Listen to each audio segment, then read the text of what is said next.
I'm currently writing this because I'm too scared to sleep after what happened 2 hours ago. I'm a 22-year-old female. I'm a dog sitter, and I stay in the client's home instead of keeping their dogs at my own house. I'm currently on a job and have been for about a week. Ever since the first night I got here, I've felt super unsettled to be in this house by myself at night. I didn't think there was any reason to be because this house is in a gated neighborhood in a decent part of town. It's right next to a freeway, so fairly busy streets outside the neighborhood. I figured it was just because of the antiques in the house, making it feel haunted mansion-esque. Anyway, the house I'm staying at is kind of on the outskirts of the gated community. It's on a little cul-de-sac with no neighbors on either side or behind. There's also a pedestrian gate to come in and out of the neighborhood right next to this house. Yesterday when I was leaving for work in the morning, I noticed that the pedestrian gate was wide open. I figured someone went for a walk or something and made a note to see if it was still open when I got back in the afternoon. Sure enough, it was still open and I went to go close it. The gate, however, was locked in position. It had one of those little lock bars in place, so it couldn't be latched closed. The bar would block it. I didn't have a key to this gate, so I was unable to unlock it in order to close it and relock it. Yesterday night after that, I had the worst gut feeling that something was going to happen. I also have severe anxiety, so I often just write things off as that. A bad trait to have as someone who regularly stays in houses all by myself. Anyway, I finally got to sleep last night and everything was totally fine. Today was normal and I was home from work all day, so I didn't even leave the house. I should mention that this house has a gated courtyard out front.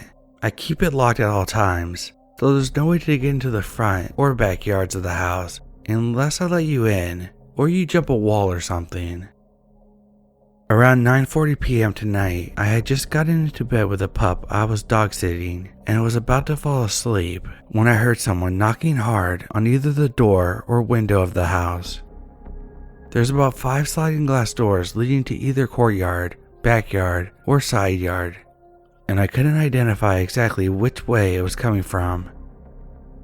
The dog, of course, went crazy, and then knocking immediately stopped. Like I said before, there's no way to get into the house with the courtyard gate locked, so whoever was knocking had to have hopped over the wall into either the front courtyard or backyard. And if it was a neighbor or something like that, the dog shouldn't have scared them into stopping. I was obviously terrified and called my mom, who told me to call the police. She and my stepdad headed over. They live about 10 to 15 minutes away from where I was staying. The police dispatcher was a woman who totally understood how I felt. She told me to stay in the bathroom and if any knocking happened again before the officers got there, to call back. After I hung up with the police, I tried to call my mom back, but my phone suddenly had 0 bars of signal, which was just a terrifying cherry on top. The police came and checked out the perimeter, didn't see anything suspicious, and left. The part that really scares me is that it had been raining this evening, so I was reading with my bedroom sliding glass door open before bed. I usually go to bed later, but wanted to sleep early tonight. I was reading with my door wide open, and then took the pup out for potty in the back about 20 minutes before the knocking. It freaks me out that I could have been outside or vulnerable if I had stayed up as late as usual. Sorry if this was anticlimactic, but it scared the shit out of me, and now I can't sleep.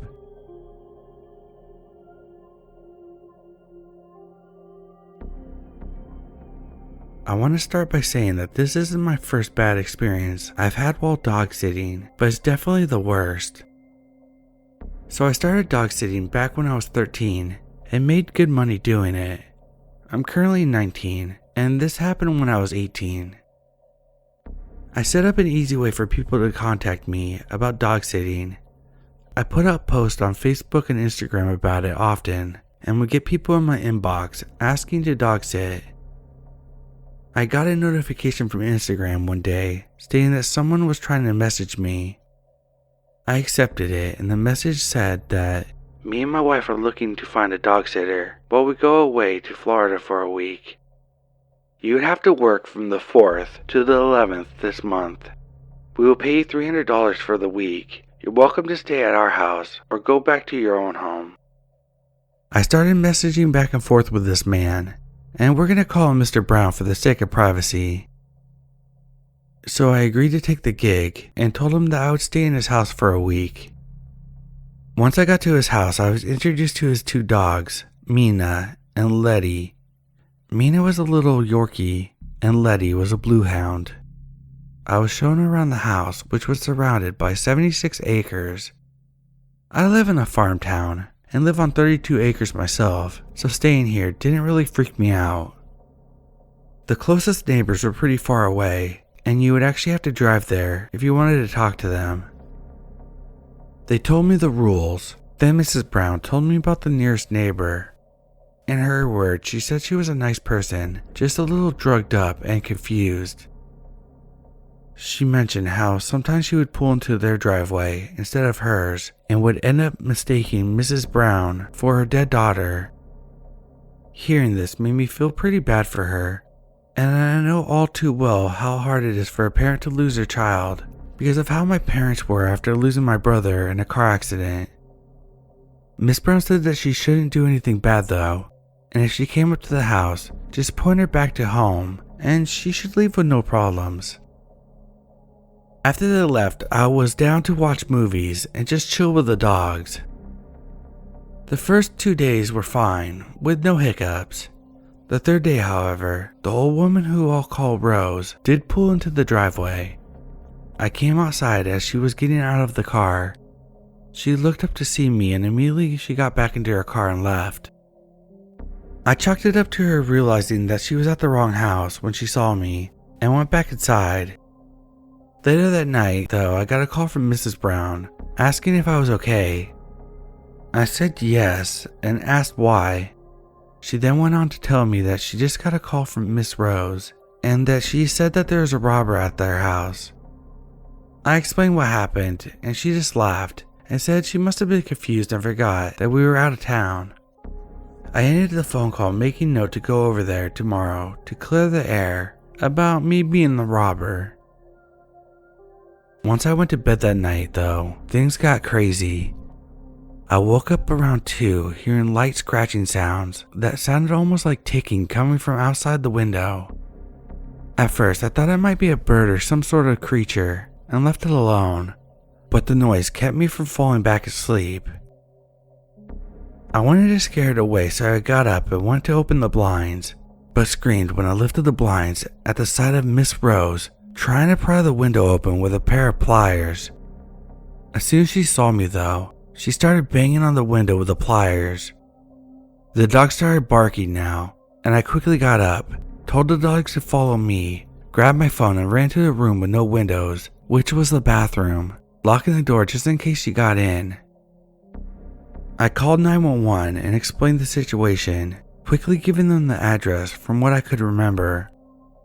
They said that the police would be there in about 10 minutes, which for the area I was in was pretty good, considering their house was in a pretty rural area.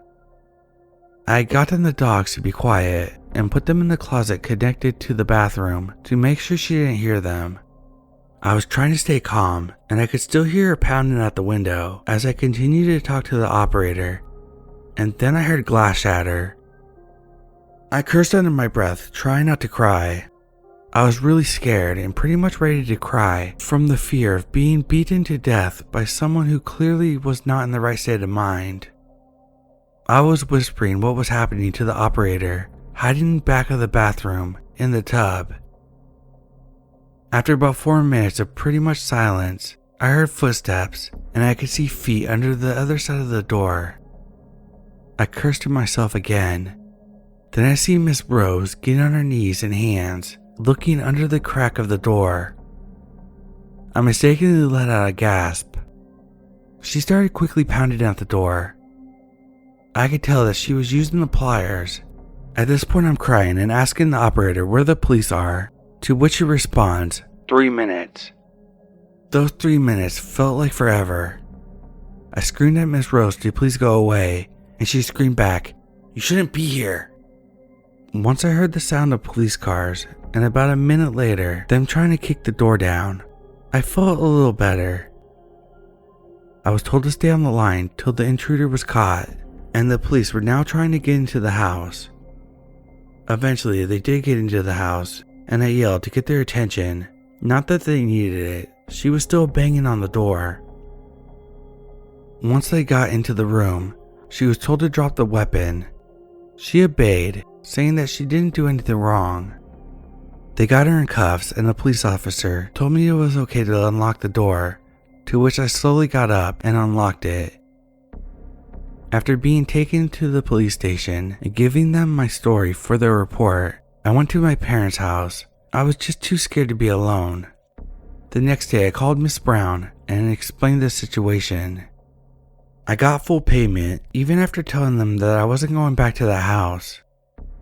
They called me a few days later saying that Miss Rose was under the influence of drugs, and in her words, she told the police that she decided to take care of the robber herself and that she did nothing wrong. She was charged with breaking and entering, which is kinda ironic. After that, I quit dog sitting, and I'm a lot more paranoid, and I always make sure my doors and windows are locked. So, Miss Rose, let's not meet again.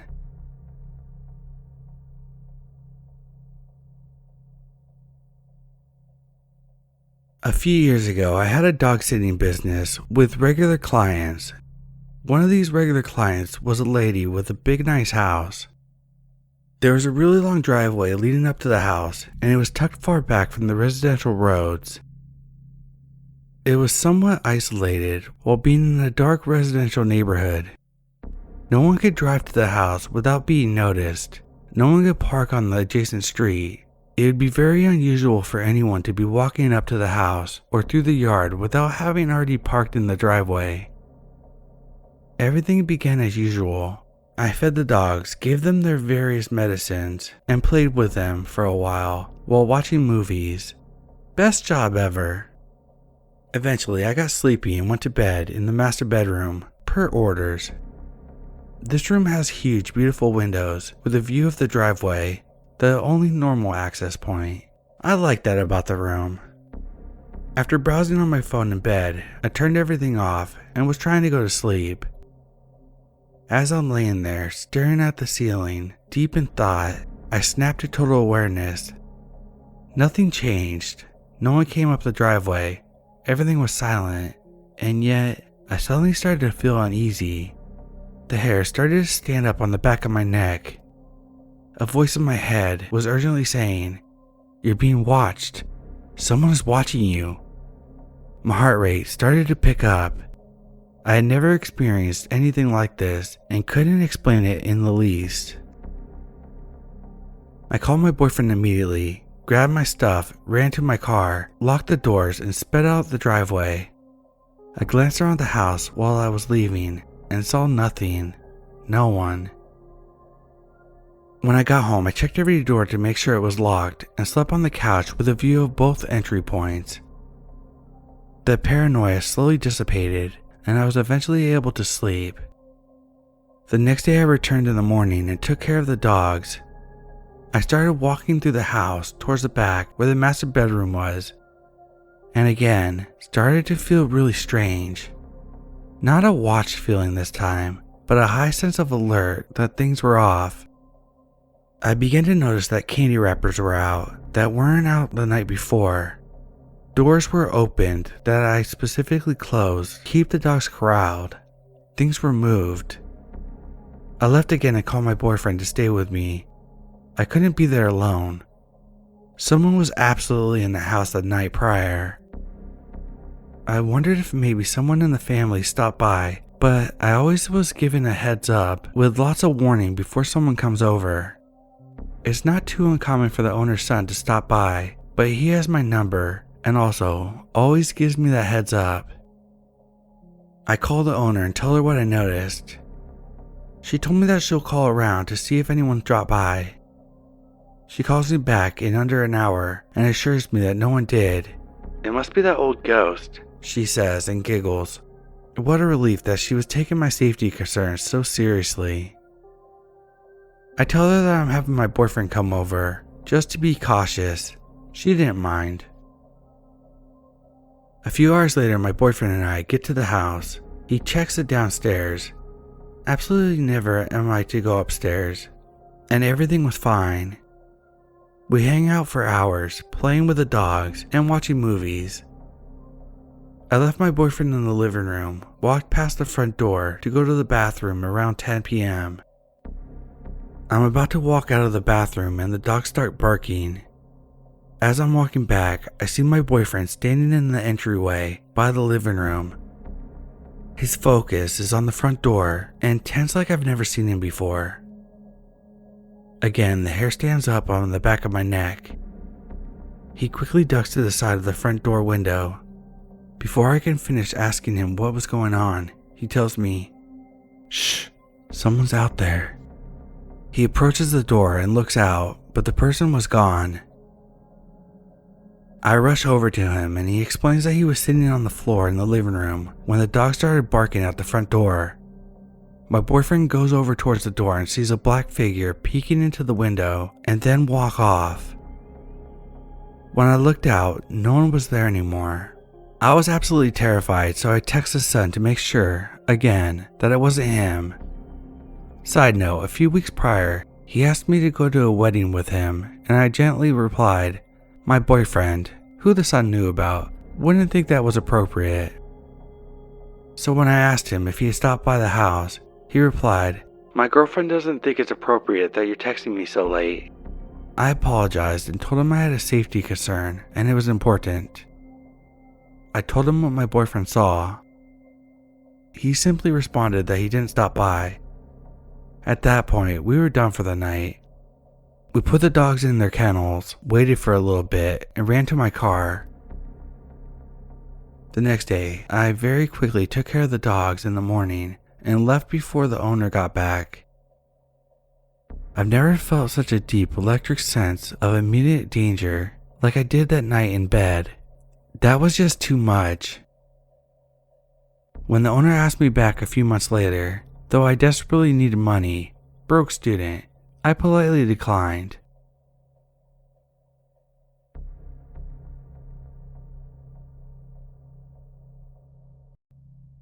Some few months ago, a friend of mine in the Navy was given orders to be stationed in Virginia. She had attempted for a while to find a renter for her house, but was unsuccessful. Still hopeful, she offered to let me stay at her place for free if I helped find a renter and keep maintenance on the place. Apparently, she had to leave one of her cats behind. She had no room to take it. It seemed a bit of neglect if you asked me, but it wasn't my decision, and I love cats. Originally, I was pretty excited to live in her house for free. I lived in the barracks, and it can get cramped being in a small room with other people, so I accepted. When I got to her place, however, I was very disappointed. The house was large, but holy hell was it trashed. Junk laid all around willy-nilly, dust covered everything, fleas were everywhere, and it definitely smelled like cats lived there. This was pretty surprising to me, since my friend seemed like she was a pretty clean person, sadly mistaken. Still, I stayed a bit hopeful. It would be pretty simple for me to get some of my friends together to clean the place up and make it comfortable. I helped her finish packing, and we sat around and chatted for a bit. That's when she told me about her ex. He was Army like me, in a different unit than mine. Originally, he had been charming according to her, but had become unsuitable for her for whatever reason. When she called it off and told him that he had 2 weeks to leave, he became insufferably annoying and childish, hiding her boots, terrorizing the cats, leaving the place a mess more than it already was, and parking his car behind her so that she couldn't leave without her pitching a fit. He eventually did leave, and that was the end of it. After she left, I pretty much stayed away from the place until I scheduled a day for me and my buddies to clean it up. dropping by every day to clean up the cat box and feed the cat. One night, however, after I had dinner with a friend of mine, she offered to tag along with me to feed the cat. She was one of the people that had agreed to help clean, so I figured it would be good to let her see the place to plan out what needed to be done. When we got to the house and stepped out, I remember hearing a loud rustling coming from the surrounding trees. I figured it was some animal. As I think back on it, it could have been my memory just making the situation worse, but it was a pretty big part of my memory. As I walked up to the door, I felt incredibly uneasy, like something was wrong and that I shouldn't be there right now. But I didn't want to waste my friend's time, so I shrugged it off. I was a bit confused when I went to unlock the door as well. The bolt lock was a bit finicky and sometimes wouldn't lock properly, so I often had to unlock it multiple times. That is, turn the lock, try to open the door, and then so on until it actually unlocked. This time, however, the door opened after the first turn. At the time, I mostly figured it was just luck, but in the back of my mind I pondered whether or not I had forgotten to lock the door to begin with. Either way, after entering, I was about to head upstairs to feed the cat, but when I attempted to flick on the lights in the entryway, only one of the two lit up, so I assumed it must have blown. But when I stepped closer to see, I stepped in a puddle of water, which caught me off guard. Upon closer inspection, I discovered that the light fixture was completely filled with water, and some leak from wherever was dripping water onto the floor. Additionally, I heard the light rumbling that, at the time, I assumed was the AC. I knew the AC was right above the entryway on the top floor, so I thought maybe it was faulty or broken, and it was maybe leaking. Great, I thought, more issues to address. Still, I was there for a purpose, so I told my friend to check out the place to get an idea of what supplies may be needed while I was upstairs to feed the cat. However, before I was even halfway up the stairs, my friend called me back down. She was standing in the kitchen by the back door that led to the porch. The glass from the shattered door window littered the floor. She asked me if it had been like this when I had left the place, but I could have sworn that it wasn't like that when I had left. After all, I'd only been into this place once or twice since the owner had left, and I was sure that the shattered window would have caught my eye. Judging by the placement of the glass, it had definitely been shattered from outside. What was strange, however, was that the door was still locked. Not sure if anyone was in the house, I told my friend to stay there while I checked upstairs. I had no weapons on me, and I doubt the place had any guns, but funny enough, my friend was really into sword collecting, and many of them were downstairs. I picked one of them up and tiptoed upstairs, hoping my childhood memories of stick fighting could have possibly helped me. Luckily, no one else was in the house, but just to be sure, we both waited outside while we called the cops. After calling the cops, I called up the owner and told her everything that happened. The obvious break-in was very strange. Nothing was stolen. The place wasn't in any worse of a state than when I left it, as far as I could tell. The only thing out of place was a broken back door window, that same door still being locked, and the possibly unlocked front door. At the time, I assumed the water was not associated with a break-in. Because of all of this evidence, we assumed that my friend's ex had done it, since he seemed that he was either looking for something, or just wanted to be destructive, and probably hadn't even entered the house. According to my friend, he knew that she was gone, but didn't know that anyone was watching the place, so he likely thought the place was fair game for vandalizing it. Still, beyond the window, I nor the police found anything else. That night anyway. After that event, I of course was still very uneasy about going back to the place.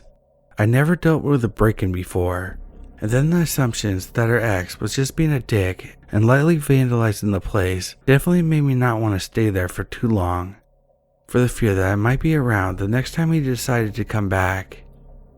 Still, the damn cat, no offense to it, was still there, and I couldn't just let it starve. So while the police were tracking down the proposed suspect, and the insurance company was getting the information, I had to still go to the place to feed the cat. I couldn't keep it with me because the barracks don't allow pets, and I had no friends that were willing to take it in. I won't lie, I waited a couple days to go back to the house. I had to work up the courage. I didn't even live there, and the prospect creeped me out, so I could only imagine how it would feel if it had been my place. Still, the cat needed to be fed, so off I went. When I walked in, the first thing that hit me was the smell. Mildew and mold. My barracks were loaded with it, but it was strong enough to even overpower the cat smell. The water leak had become even worse. The hardwood floors on the entryway had begun to warp, and the ceiling was drooping. Something definitely wasn't right. It hit me that the leak was much more serious than I first assumed. This definitely wasn't the AC unit. The roaring could still be heard too. Curious now, and not as panicky as my last venture in the house, I made my way upstairs, sword in hand.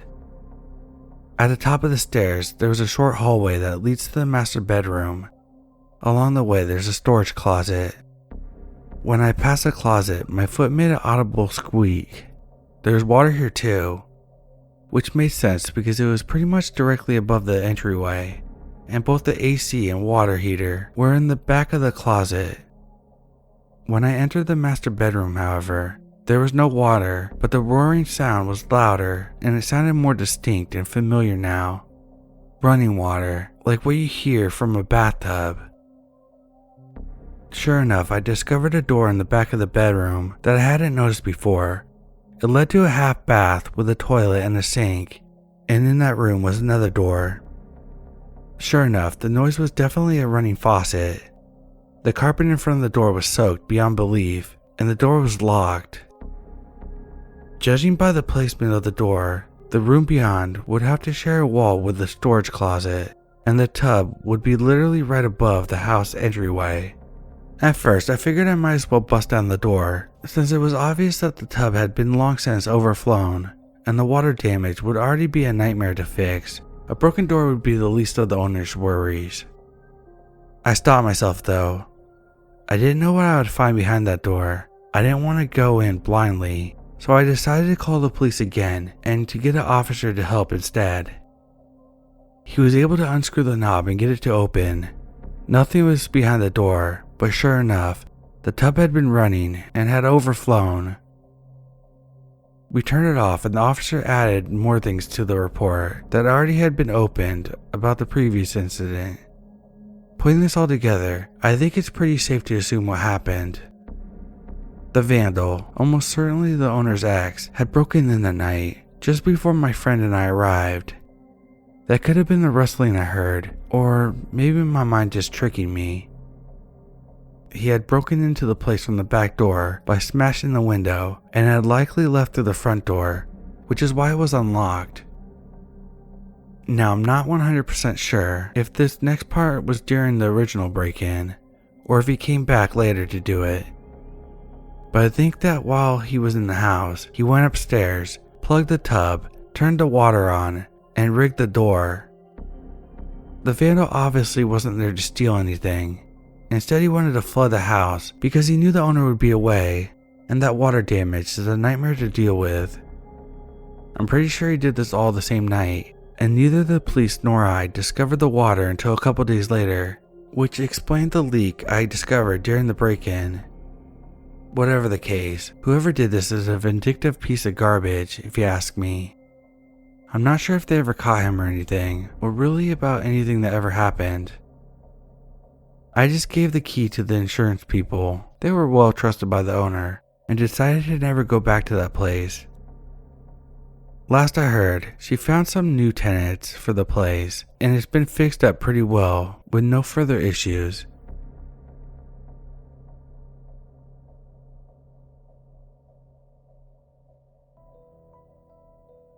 I live in South Georgia, so things over here can be really shady.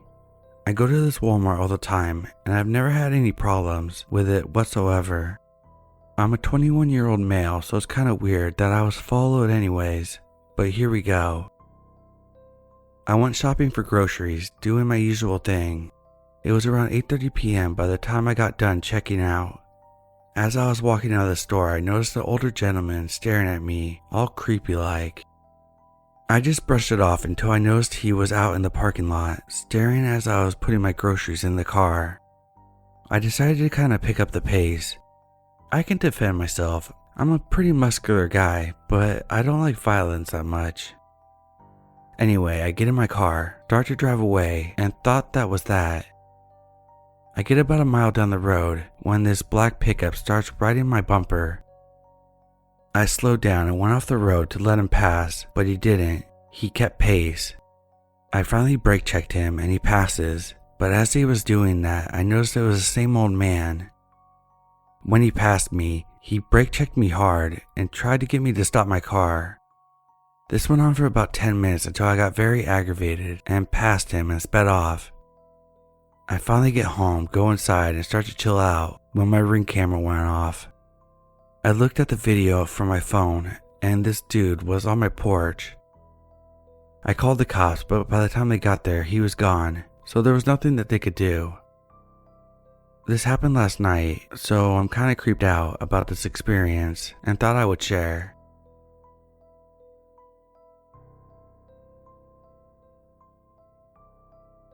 Quick backstory. I've had a stalker for about 4 years. He was never aggressive or sent me proper threats. So, stubborn as I am, I did my best to ignore him and not give him the satisfaction of showing him any fear. To be honest, after a while, I wasn't scared anymore, since he almost never came close to me. I know being stalked can affect people severely, even in a case like mine, and that's totally valid. But I guess I just got lucky and was never really psychologically affected by it. His stalking behavior mostly just sending me letters and gifts, such as photos of my own apartment building from the outside, things he dug up outside my trash can, and so on. I called the police many times, but they weren't really able to catch him or identify him, or really try, to be honest. About 3 weeks ago, I discovered this German version of the subreddit I am a, and thought that people might want to know about what it's like to have a stalker. Since I barely used any social media outside of Reddit and had no personally identifying information on here, I didn't think he would ever see it. One person even asked, "Does he know that you're putting him on blast on Reddit?" And I answered, maybe. Maybe it would make him angry, and maybe he would be turned on. Don't know, don't care. Well, I know the real answer now. He did see it, and he did not like it. Like I said, he never gets aggressive, never came too close to me. The closest I know of was when he sent me a picture of myself while unlocking my apartment door, taken from the corner of the steps above. Sorry if that makes no sense, I don't know how else to explain it. But I consider myself a pretty vigilant person, and I'm thinking that he might have had a hidden camera there instead of actually being there to take the photo himself. I think I would have noticed him if he did. I don't know how he got wind of my post, but he did. The next week was quiet, no letters, and I didn't see him anywhere. Then he left me letters with printed out questions and my answers from the AMA post. He also left me a long hateful letter towards my boyfriend about an issue I posted on a German version of Am I the Asshole subreddit. His letters were never hateful like that before, though he never seemed happy with my boyfriend. He wrote about how I should share the spotlight with him since I got so much attention thanks to him. A few days later I got a gift, but this time he didn't leave it in my mailbox or my car like he usually did. No, this time he left it inside my apartment building, right in front of my door. I didn't take it inside my apartment, but opened it outside. It was a pretty big box, which was also unusual, and it was taped shut. As I'm typing it, I realized that it wasn't a good idea at all, and it could have ended badly for me, but luckily he didn't send me a bomb or anything. He did, however, send me several zip ties, a roll of tape, the kind you tape off walls when painting, nothing you would use to restrain someone, a TV remote with most of the buttons picked off, a pack of band-aids with a few used, and a framed picture of me. I could tell that the picture was taken a few days ago, and my boyfriend was next to me, but cut out of the photo. The frame was shattered, and the package was full of glass shards, clearly more than just what could have fallen out of the frame. And they were also intentionally put inside a crumpled newspaper that was stuffed all in there to keep everything in place. I called the police right away and gave it to them. They were more concerned this time. Finally, thanks, and told me that they would send patrol cars more frequently. He didn't show up or leave any letters or gifts for about a week and a half, but 8 days ago it started again. I found letters in my mailbox where he wrote about how he wasted his time on me, how I hadn't been appreciating his effort, how he was wrong about me being special. 5 days ago, I left my apartment in the morning and heard a crunch sound as I stepped out of my doormat. He put a broken glass under it in the night. I went off to work because I was in a hurry and was just going to make my boyfriend call the police. But then I found that my car had also been vandalized. The sides were scratched, lights smashed, and the windshield had a phrase painted on it. "It's time soon, Miss Jones." I went back inside and called the cops myself. They found the same phrase on a note under my doormat. This time they really took me seriously, which might have been because I was just so pissed at that point, which I made very clear. If for some reason you're like me and just too stubborn to be afraid of a stalker like mine, then all of this, the letters, gifts, photos, even the damn glass under my doormat, are just really annoying and inconvenient. But my car was useless to me now, and the threat written scared even me. I did, however, have a dash cam in my car, and it caught everything. The police took the footage as evidence, even though the dashcam footage wasn't of high quality, and I had given them photos of him before that were just as good, but they always said it wasn't enough. They told me that they would look into it further and promised to send more patrol cars again. Then it was quiet for 2 more days, until 2 days ago. Someone rang my doorbell just after 4 a.m. My boyfriend and I got up, but we were both hesitant. But I saw blue lights outside, and just as I got up, I heard them shouting, "This is the police, please open the door." They told us that they were called by one of my downstairs neighbors who came home from his night shift about an hour earlier. He heard someone else enter the building after them, before the door fully shut.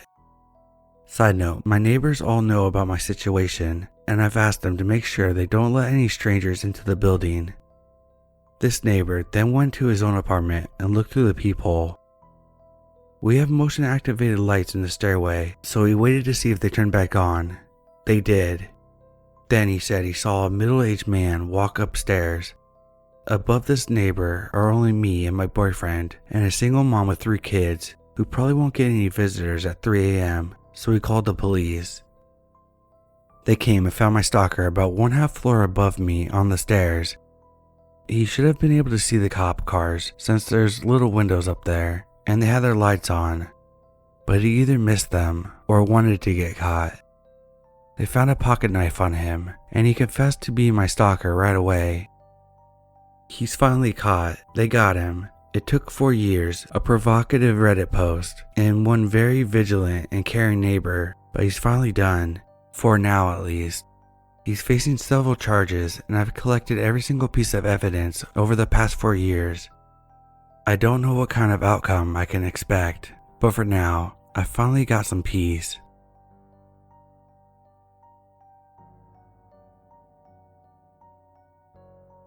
When I was 17, I moved to college 2 hours away from my home and took residence in a dorm on campus. Dorms were not run through the school, but through a management company. There were a lot of safety problems in the dorms. As a result of this, assaults, ODs, drugs, shootings right outside, etc. I'm a 100-pound female, so I always watched out for serious situations around me. Everything was great. I had some awful roommates, but I was mostly left alone. One day in September, I was leaving for class early in the morning when I spotted a condom taped to my name tag on my door. It had a note that said, "Call me, XOXO," with some random phone number. I told the RAs and nothing came of it. I just thought it was some random prank pulled by one of the guys on the floor.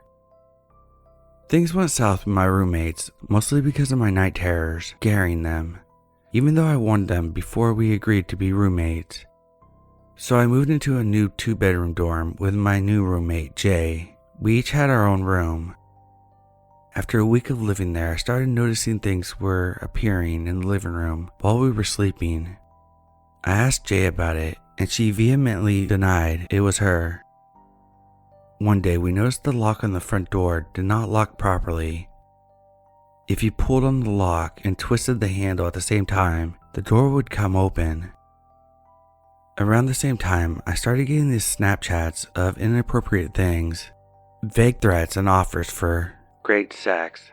I would get ones that would say things like, "You look great today," with the exact article of clothing I was wearing. I filed reports to the dorm to get the lock fixed, but it took 4 months, 8 complaints, threat of legal action, and my friend D yelling at them to get any action. We got our door fixed, but the presence still appeared outside of the door with notes for me. I was still receiving Snapchats, but I moved out of the dorms into an apartment with my then boyfriend. The Snapchats continued, then I started getting calls at work. I worked for the dean's office of my college, and I was in charge of answering phones. Every day, I would get 3 or more calls from randomly generated numbers. I discovered it was through apps like Viber and Skype after I reported to the police and they investigated. Anyway, I would answer the phone. "Dean's office, this is, how can I help you?" I would hear heavy breathing for a second, then they would hang up. At first, I thought it was just some 12-year-old kid pranking our office until my coworker got a call.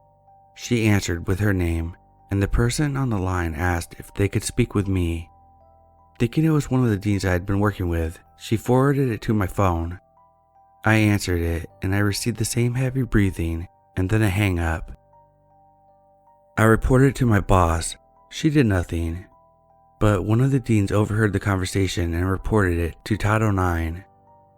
Oh boy, talking to them was a mistake. After meeting with them, the threat started getting worse, and this person even found my new apartment. One day in December, I was doing some dog sitting for 2 wonderful dogs who hated other dogs and would bark at them on sight. It was around 11 p.m. and I decided to take them out before bed. We get outside. To the right of me is a bunch of thick trees that are hard to see through. I start to take the girls to the grass on the left. They start growling and barking at something in the trees. Thinking it was another dog, I tried to pull them away, but they would not budge. I glance over and out of the trees comes this tall man. But the weird thing is, he's wearing a Michael Myers-like mask. He starts rushing towards me. The dogs get between me and him. He stops. I run up the stairs that are behind me into the apartment as he's disappearing into the trees again. Stupidly, I did not call the police, but I see him one more time before I move to my new apartment. Things are quiet for a while. My boyfriend and I break up, and I spend the first few days in my new apartment alone. Come to find out that the window can be accessed from the ground doesn't lock. One morning I wake up. Everything seems normal. I check the mirror to do my hair for work. I have a bald spot. My head was shaved in the middle of the night. I find my hair tied up in knots in an envelope. I immediately call the police. They do an investigation. Find out the window was broken, but can't find anything to figure out who it was that came into my apartment. They asked me to compile a list of everything that went missing, and the only thing that was gone other than my hair was about 3 pairs of my dirty underwear. An investigation finds no one. I have since moved. I no longer answer phone calls at my work, and I keep bear spray next to my bed at all times. Update. A couple weeks ago, I moved apartments. I decided not to put my name on the lease and instead have my cosigner, family member, be the one on the lease. They agreed to it because of the safety issue that I had been having. I moved, and despite my best efforts, I was not able to get a roommate that I knew. My only other option was to find some random person on Craigslist. Of course, I was not about to get an apartment with a complete stranger. Since I moved into my apartment, I've had one night without dogs in my apartment. I've been very busy with pet sitting and try to cater mostly to dogs because I love them and it helps make me feel safe. Thankfully last night I had 2 big dogs at my apartment. Last night I fell asleep on my couch and was woken up at 2 a.m. by growling and panic barking. I shot up and saw a man standing in my front doorway. Without thinking, I scream, "What the hell?" And he turns and runs out the open door. I jump up and lock the door, which was useless, and call the police. They arrive and discover that the lock had been broken. They take my statement and do their usual canvassing of the area. They find nothing and advise me to call maintenance on an emergency basis. My lock is fixed, but by this time, it's time for me to go to work. I go out to my car and there's flowers all around my car, and only my car. They were not there last night. I have photos, but they got a little crushed by the rain last night. I have a few options, but I'm not going to go into detail because honestly, I'm a little paranoid about sharing where I might go and what I might do. In the meantime, I'm getting a chain lock on the door and an extra deadbolt. I'm going to have someone stay with me for as long as they can, and I'm only sleeping in my room where I can lock the door.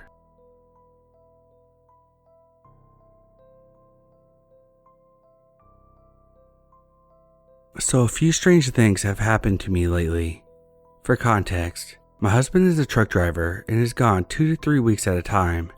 We live out in the woods, nearest neighbor about 2 miles away. It's not a place to find easily unless you know exactly what you're looking for. I work from home and am very private about my life on social media and do not do anything unnecessary that would be easy to find me. I'm a very private person. I barely use Facebook except to keep in contact with a few family members, so I found it odd that around a week ago, a clearly made up name for a Facebook user messaged me and knew my real name.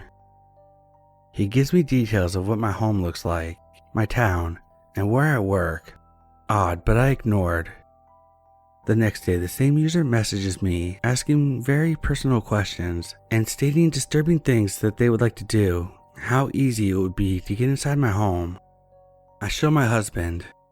Long story short, we find it weird, but decide to block this account. As last week passes, I have received calls and text messages, assumedly from the same account. Every time I answer the phone, it was just deep breathing and then hanging up. Eventually, it freaked me out to the point that I've put up trail cams and security cameras on my porch and all around the property.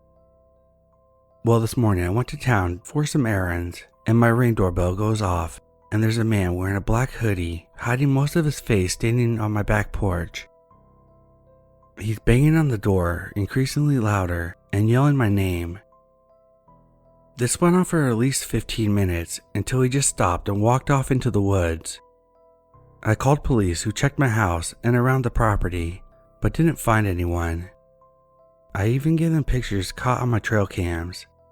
Basically, nothing can be done unless I'm in immediate danger or he gets inside. They suggest I get a guard dog. My husband believes it's just a neighbor or a friend pulling a prank on me, but this isn't anything that anyone I know would pull. The questions and statements made about what this person wanted to do is incredibly creepy. My husband and family think I'm overreacting, but to see someone just standing in my backyard super late at night when I live far out isn't normal. I'm freaking out and don't know what to do. Update. I woke up this morning, checked the cameras. No weirdos on the porch this time, but an eerie feeling all around and a dead bird right off my porch. There was blood, so I'm really hoping it was an animal attack. I'm clearly paranoid. I spoke on the phone with my husband and he sent screenshots of the messages he's received.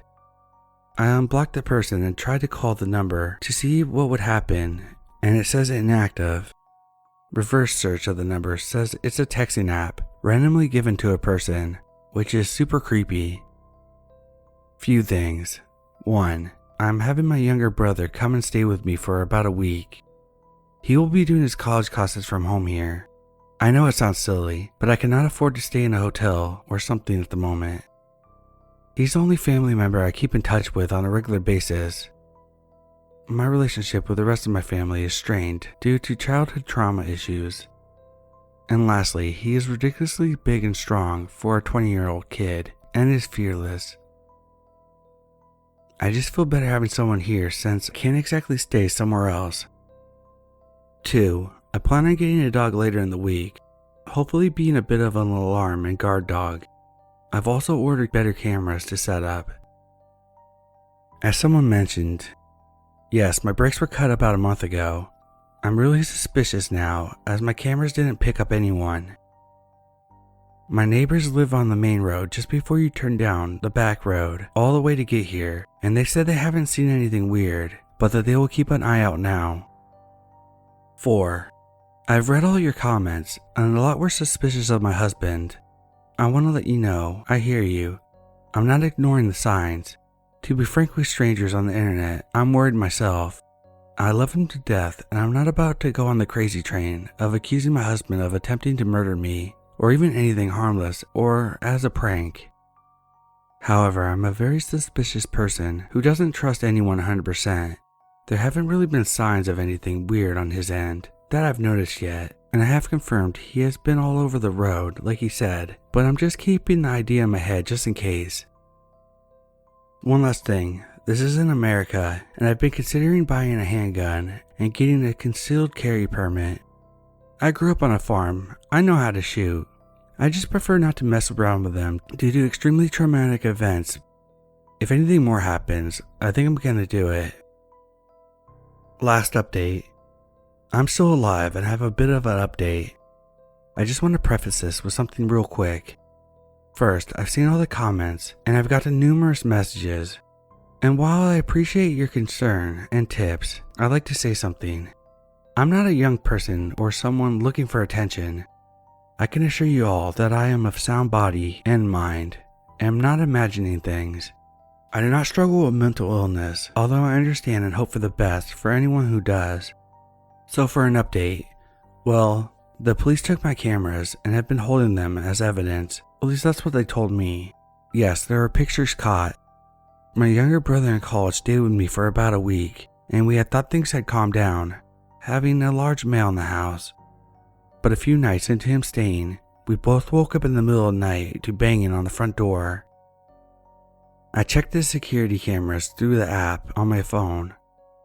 There's some creepy guy standing there, hood pulled down low, so we were unable to see his face.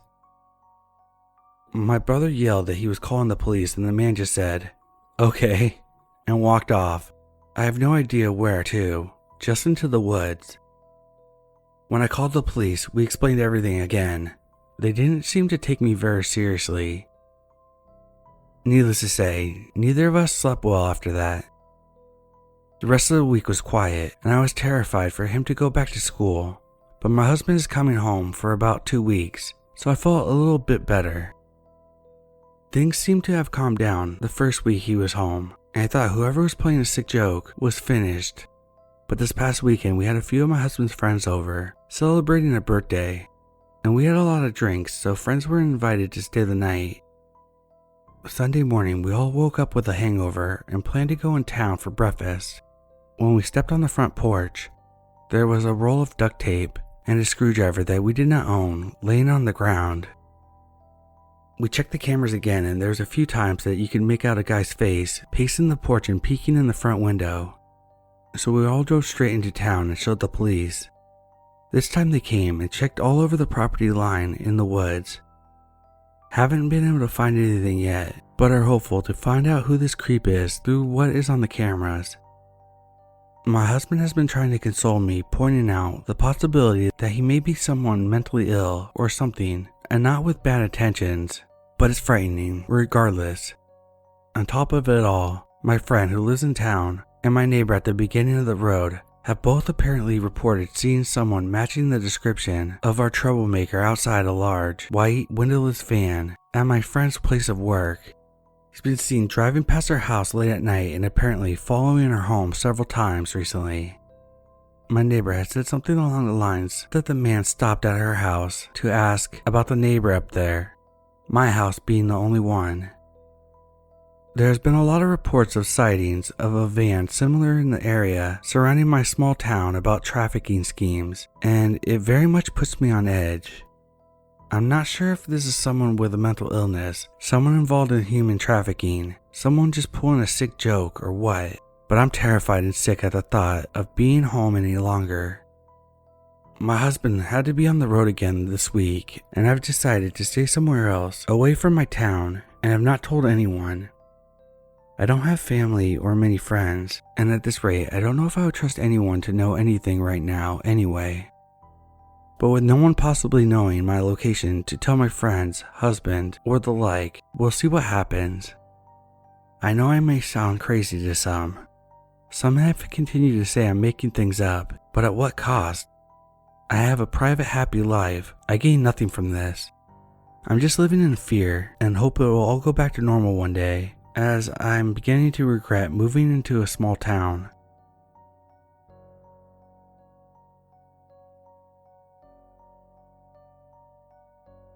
This literally happened about an hour ago. I was coming home from school and ended up being behind a truck at a light that I turn at. We both turned and he ended up on the outside lane, while I was on the inside lane. I was jamming out when from the corner of my eye I noticed the truck speeding up. I ignored it at first and just kept driving, but eventually I glanced and there's this guy that was probably in his 30s and he was motioning me to roll down my passenger side window. I shook my head and looked away, speeding up again. He kept pace with me and was gesturing for me to call him, and I tried my best to ignore him. I slowed down because I had to turn onto my street. I now realized I should have kept driving. He kept going straight, putting his hands out the window to tell me to pull over at the store that's in front of the street I live on. He passes the store and kept driving, so I just turned down my street, parked at my house, and started to get my stuff out. I looked up when I got out and saw the truck coming down the street, and I froze. He parked in the middle of the street, got out and came around, telling me I'm so beautiful and he needed my number. I politely declined, and he stepped closer, taking out his wallet and handed me a card. I again said no thank you and tried to give it back to him, but he backed away and said to call him, and then again that I was beautiful and that he hoped I wasn't married. Once he got back into his truck and drove away, I went inside and sat down because I didn't know what else to do. It was so weird and freaked me out because he saw my house.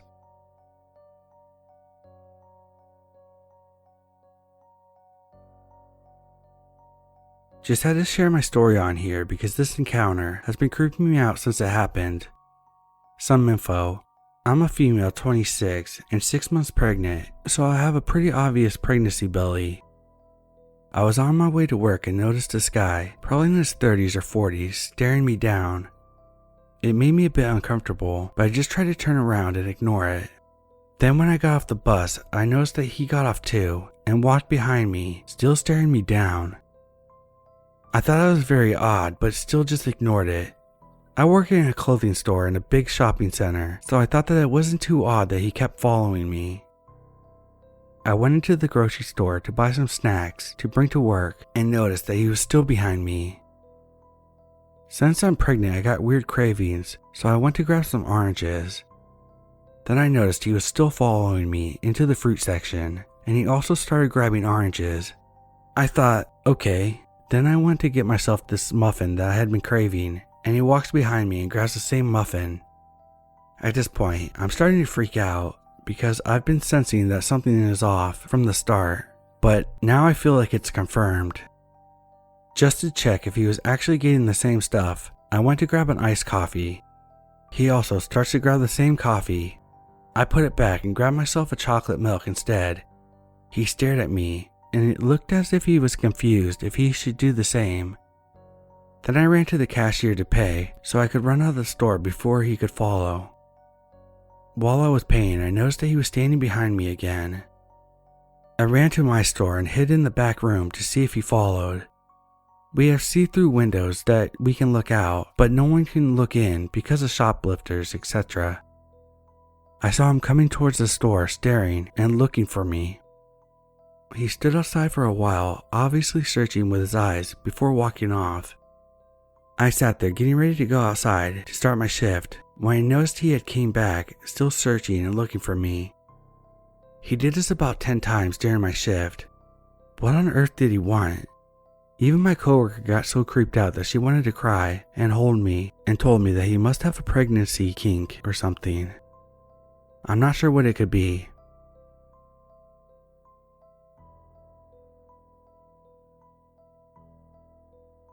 This happened last month.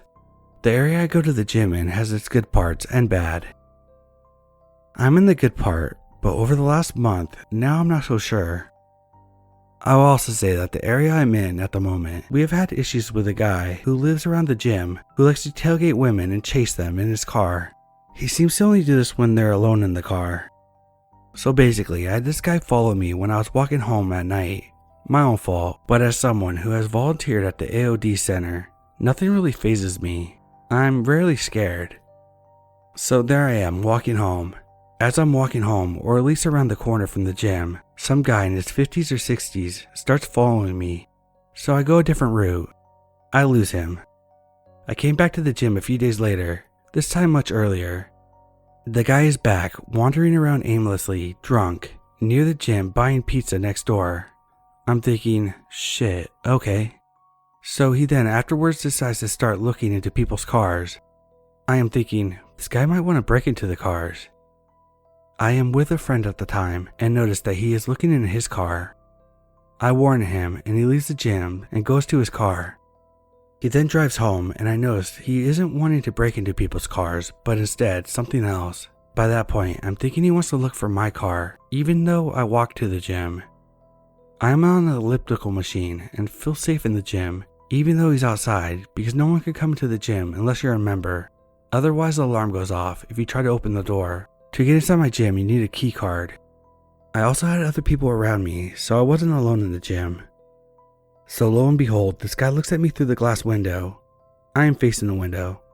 He waves at me and writes down his name and number on a piece of paper and shoves it against the window I'm directly facing. I shake my head going no, and he leaves. I am thinking that this guy originally came from the pub nearby, as we do have a habit of dealing with drunk people from that pub. Doesn't help that there's a little bottle shop nearby, as well as the pizza place I mentioned before. I swear, my best friend lives in that suburb. He keeps telling me how it's changing due to the number of halfway houses nearby.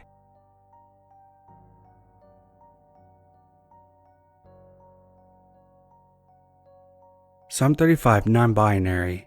When this happened, I was 16. I was on my Duke of Edinburgh Silver Award expedition.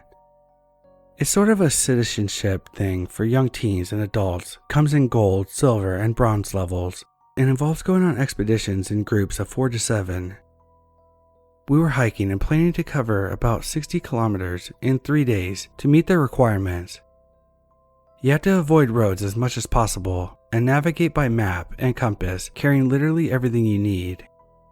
Anyway, day 2 of the hike and we've been going most of the day. We're heading down what I think is a bridle path towards a road, which we need to walk along for 100 meters or so to link up with another footpath so we can keep going cross country. We get to a pond that isn't marked on the map, but no problem. It's borderline for the size that you would expect to see marked.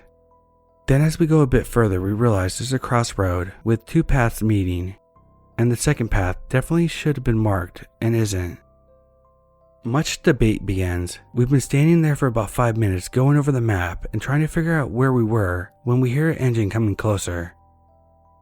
It was weird given that you're not supposed to drive on the bridle path, but we see this little van coming towards us and move back off the path because it's hard to tell someone off for driving on the bridle path after they've ran over you. The van goes a little past us, then stops and reverses. A middle-aged bloke leans out and asks if we're okay. We say yes, but ask if he can tell us the way to the road. We figured even if we're taking the wrong path, the roads are far enough between that it should still be on the right road and we could reorient from there and get back on track. Then it gets weird. He points to the path we came down.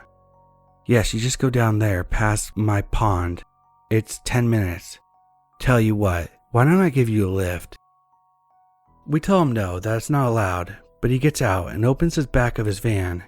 It's carpeted and has what looks like a camera and light equipment, which he starts moving about, telling us to get in. We refuse again, explaining that we would be breaking the rules. Eventually, he gives up and closes the van and gets in front and leaves by going down the branch we had came from, the one that he told us led to the road but we knew didn't, which was not the branch we had been going down before he reversed to speak to us. As soon as he was out of sight, it took us about 5 nanoseconds to decide that we were definitely not going either of the ways he seemed interested in going down. We decided to go back to the branch that he had come from, reasoning he couldn't have been running around back paths forever. And if he did come back looking for us, he would be less likely to go the way he came from. We reached the road in less than 10 minutes. Single fucking creepiest experience of my teen years. We literally walked along the road behind a hedgerow, so it would be harder for him to see us from the road for a mile until we found a phone box, called our expedition leader, and got him to pick us up. We heard the guy's engine 3 more times and dropped to the ground behind the hedgerow every time, scared that it was the guy looking for us. I think we all ended up in tears in the back of the minibus once the adrenaline wore off.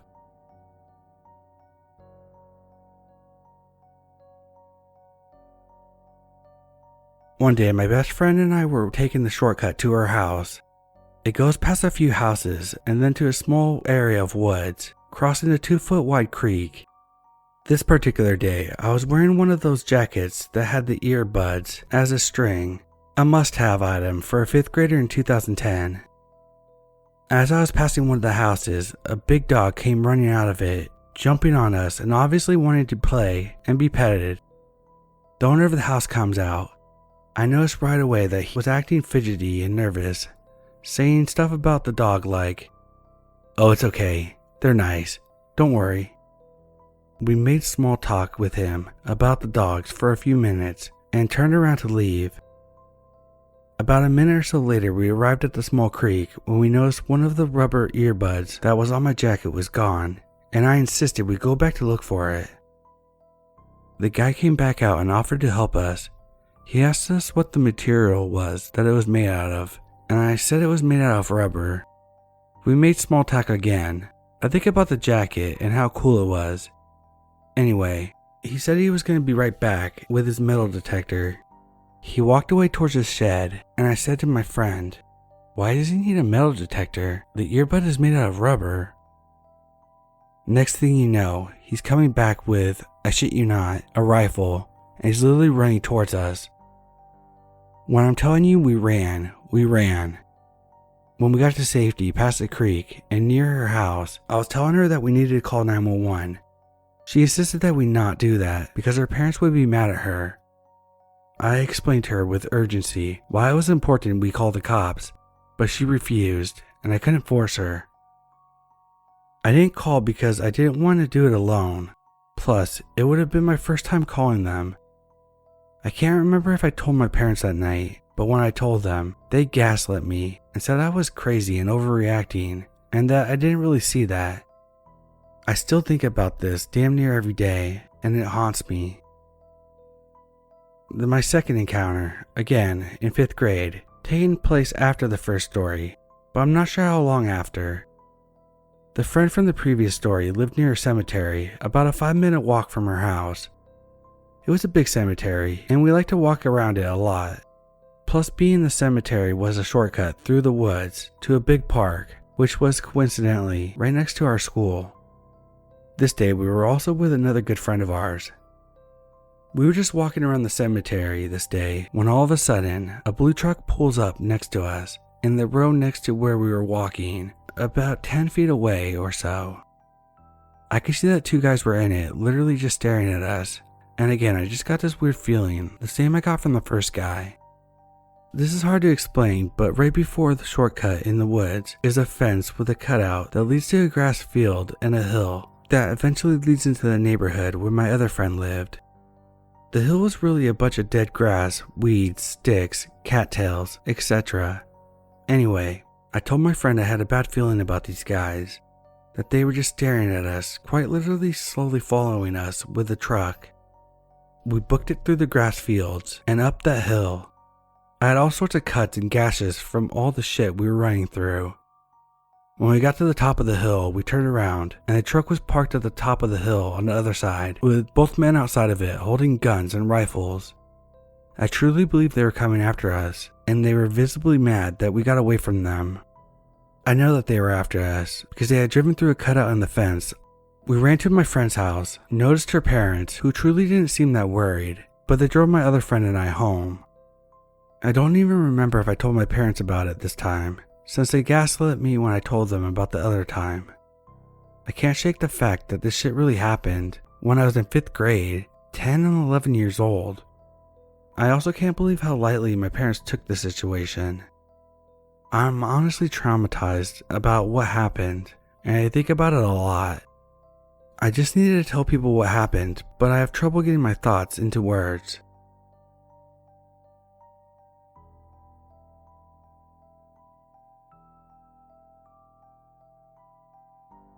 I'm a 17-year-old female.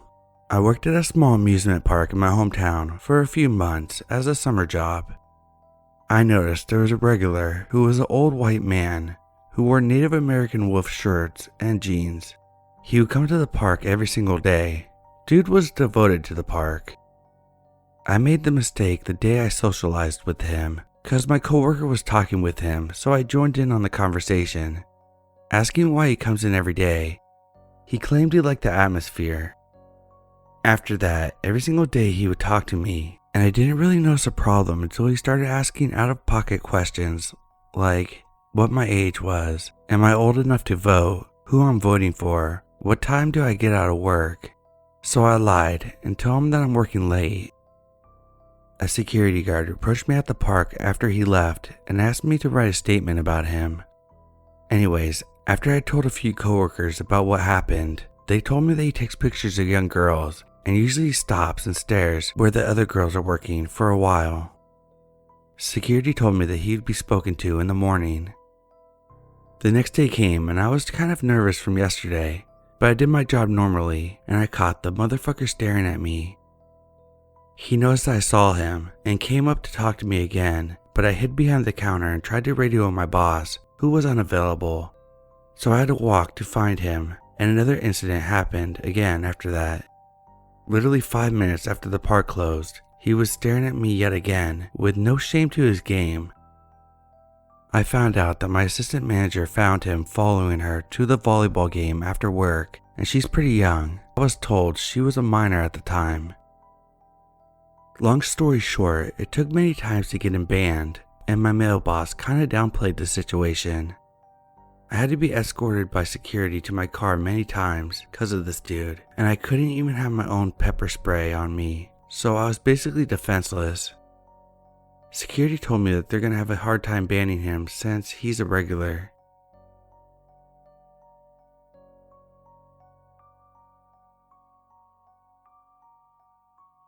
Last night I went to an auto parts store because my car took a shit. Thank God it was my weekend. I saw the price for the part and had to come back to get it after getting the funds. When I went back and picked up the part I needed, it was around 9:30 p.m., so it was dark out. I was paying for my things and an employee from another store, had a company shirt on, was saying bye to the cashier helping me. The cashier said, "Thanks for coming by," and the guy left. After some small talk with the cashier, I paid for my part and dip out. I headed to my parked car outside the door, and the other employee said something that I can't recall. He asked for my name. I gave him a shortened version. I looked at his name tag, said his name, and shook his hand because he was going in for the shake. He said I was really cute. I told him I appreciate that, and we got into our cars. They were parked right next to each other, with only one spot in between. He started backing out while I was looking behind me before doing the same. I looked to the right, clear, then the left, and saw the dude looking over his shoulder, breaking his neck staring at me. I was surprised and uncomfortable, so I snapped my head back and acted like I had to look to the right again. He then pulled out of the lot, and I pulled out and was behind him. He didn't put on his blinker on the turn, but when he pulled out to the main road, he put his hazards on and stopped on the right side of the road. I thought, is this motherfucker gonna follow me right now? I take note of what the car looked like, color, type of car, distinct sticker on the bumper, just in case. I pull out onto the street, past him, and check my rearview mirror. He was still there with his hazards, so I was like, nah, I'm just being paranoid. Then he starts driving. He was quite a ways behind me, but eventually came closer. Still didn't think too much. He drives past me on the passenger side. It was a 2-lane road, and I keep my eyes forward because I'm not looking after that dude after the weird shit he did in the parking lot. Thankfully, this was right before the light where the 2 lanes merged into one, and he passed me and got in front. I was still behind him, but for safety purposes, I turned right on the next light to get on a different road in the opposite direction of home. Didn't want him to know the general location of my home because I'm outside all the time. Mind you, the auto parts store is like 7 minutes from my house. As I make the right, this dude puts his emergency lights on again and pulls onto the side of the road. There wasn't a parking lot for him to turn and follow me, thank God. But I kept driving, checking my rear view, seeing if he'll pop up, and thank God he didn't.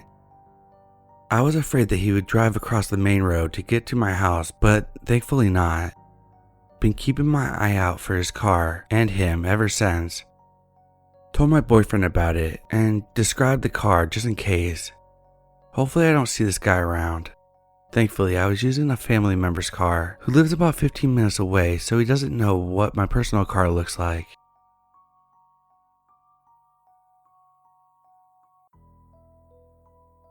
When I was younger, around 11 or 12, I almost got kidnapped. I was out with my mates during the day. School was canceled as it was heavily snowing the night before. The friend I was with lived only about a 15 to 20 minute walk from my house in an open area. I walked down an alley close to my home, as I always did. There's lots of houses around, and it was broad daylight, so I thought it would be safe. I don't know why, but when I was walking down the alleyway, I got a sudden urge to turn around. When I did, I saw a bald man with a gray scruffy beard, tan, with blue eyes and a white t-shirt and jeans on, and he looked to be in his late 40s, early 50s. He was sprinting full speed at me with the scariest look on his face I had ever seen. I could still remember his face to this day if I was ever to see him again. Anyway, without hesitation, I sprinted literally for my life towards the end of the alleyway until I got home and didn't turn back once. Luckily, I was pretty quick for my age and had the appropriate footwear for the snow. I remember a small girl that was outside her house about 50 meters from the alleyway asking if that man was chasing me. I just ignored her and kept sprinting. I have no idea how close he was to me or if anyone else saw him, but it's been playing on my mind now as I'm older just how badly this could have gone. What if I didn't get the urge to turn around? Would I still be here to this day? The fact that I'm still alive in the same house and the alleyway is visible from the back of the house is still extremely unsettling. I had never been down there since and never will. I take the longer route to get home. I've never told the story to anyone before for some reason, and only in the last few months have I remembered just how bad it actually was or could have been. Always trust your gut instinct.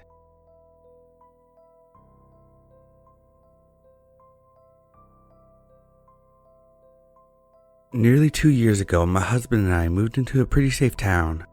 We decided to have some fun while we were young and child-free, so we got an apartment downtown. It was super fun. It's on top of a shopping center with restaurants, boutiques, a theater, and all kinds of stuff. We've had a blast living here and have always felt very safe. I like to go on walks.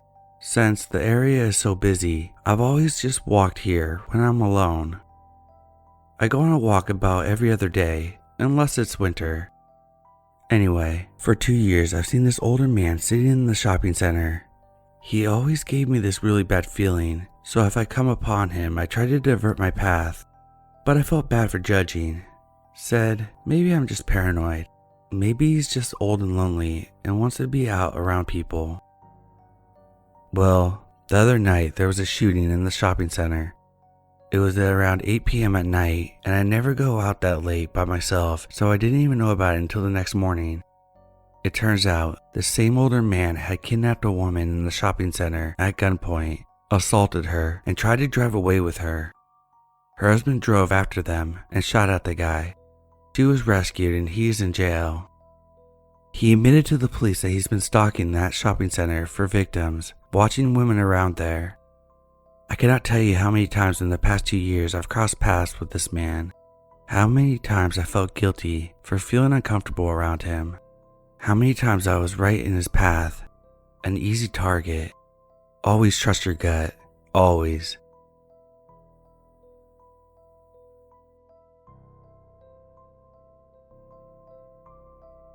It happened late last night, around 7:30, so it was pretty dark outside.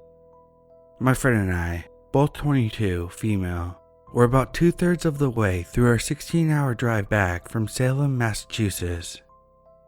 I really needed to pee, so we stopped at a rest area in eastern Pennsylvania. I usually avoid rest areas, but it looked nice enough, and I didn't really have any bad feelings about it.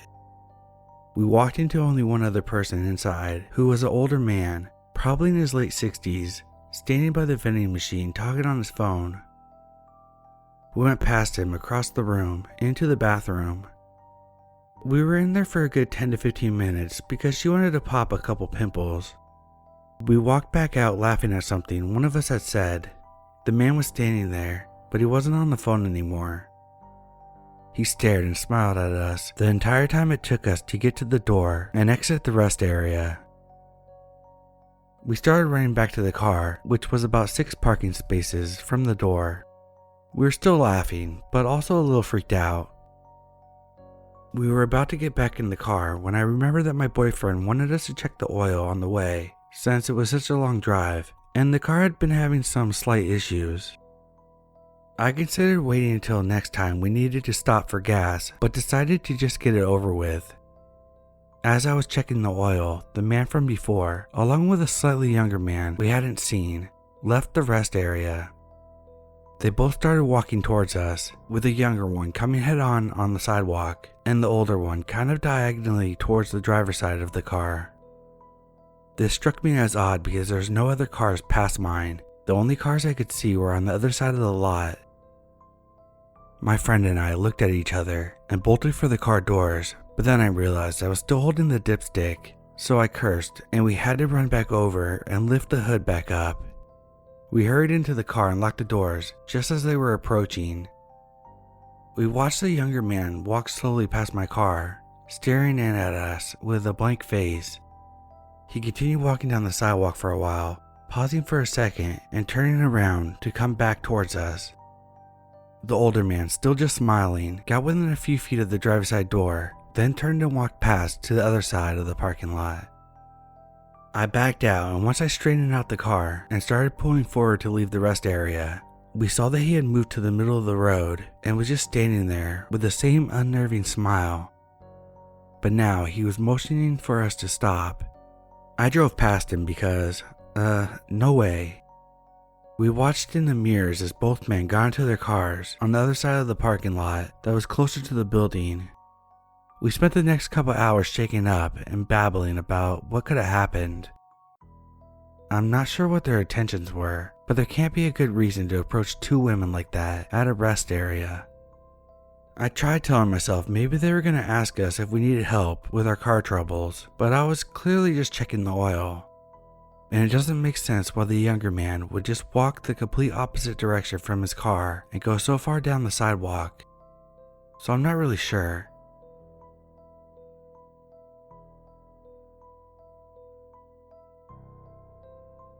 I had to drive to my parents' place a few hours away and back today. I pulled over halfway. It's about a 5-hour drive one way. I needed to use the restroom and stretch my legs. The lot was fairly empty. A semi-truck, 2 other vehicles, a young family at one of the tables, nothing weird. I go into the ladies' room. All the stalls are free. I pick my stall and start doing my thing. Someone comes in and picks a stall next to me. All the other stalls are still empty. Then they start whistling this creepy tune. That's when I realized that they're standing to pee. They could be trans and using the right restroom, but the creepy whistling was what got to me. And why I picked the stall right next to me when there were 9 other empty stalls. I've listened to enough true crime podcasts to make me significantly paranoid. Cut my time short, washed my hands, and booked it before they even left the stall. A highway rest stop is not where I plan on dying.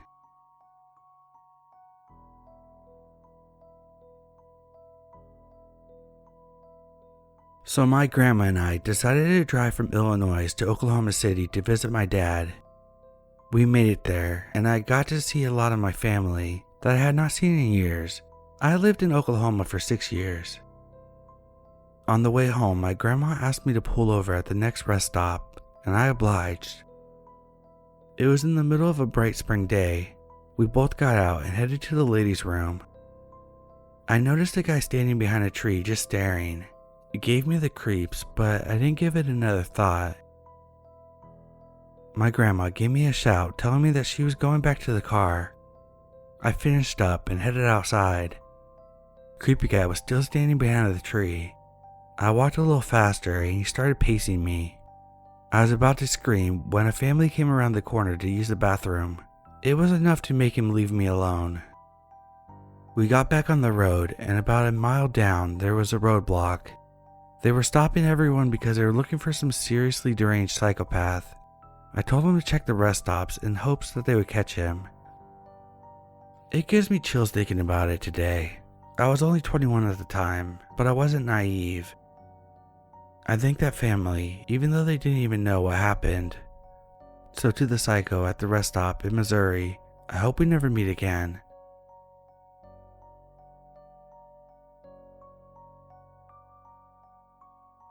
So I was driving by myself on a highway in Maine, cranking killer tunes, slamming Mountain Dew big gulps, and sucking back the American Spirit lights. Decided to go hog wild at a Taco Bell drive-thru and ordered an enormous amount of food, extra fixins. So I devoured the Taco Bell, had the full menu of sorts, live moss. Of course, about 40 minutes after I ate, my stomach began seizing and cramping. There's going to be no refunds, no returns. Luckily, I see a rest stop coming up in 2 miles, so I floored it and pulled in. It was about 1:30 a.m. and it seemed pretty vacant. There's one other vehicle on the lot, windows steamed up. I assumed it was another road tripper who had pulled over to rub one out. We've all been there, no judgment. I get out of my car and run into the men's room. I was holding the bottom of my pants when I was running because I wasn't sure if I was going to make it. Finally, I'm in a stall and it's not a good scene. Figuring that I would be in there for a while, I brought my smokes and a copy of Mad magazine that I always kept in my car for emergencies like this. I was working on my 4th American Spirit when I hear another person come in. Footsteps stop. I hear him taking deep breaths. I holler out, "Hey man, I'd keep those breaths shallow." No response. I can see dude's feet right in front of my stall. They're fucking huge. Gotta be at least size 17s. Dirty as shit too. I sit in silence, staring at those huge shoes. Suddenly, ass blasts squeeze out, and the sound echoes in the empty restroom. All of a sudden, this guy starts pounding on the door, then grabbing the top and shaking it. "I'll be out in a minute, you spaz." Then it stopped. I hear footsteps again, and then a lot of squeaking. Then footsteps again, and the door opening and slamming shut. Of course, there's no toilet paper in the stall, and it was not a clean pinch, as you can imagine. I had to use my Mad magazine. Alfred E. Newman has never been so disrespected. I exit the stall and see in the marker written on the mirror, "See you outside," and it was signed, Nitro. I'm born and bred in Maine. I've met a lot of guys who go by Nitro. Not a one do I want to meet alone at a rest stop in the middle of fucking nowhere. I was terrified. I hatch a plan that I'm gonna just go for it. I open the restroom doors and sprint to my car. Not looking back, I just ran. I hear shuffling and footsteps behind me. "Urgh," I hear behind me. I left my car unlocked because it was a piece of shit, and I get right in. I get the car going and do a bit of a burnout and speed off. I see in the rearview mirror the silhouette of a massive man throwing his hat on the ground and begin jumping up and down as I sped onto the highway. No idea what this guy's intentions were, but it was easily a top 5 scary moment for me, and I can't really bring myself to poop in the public restroom since.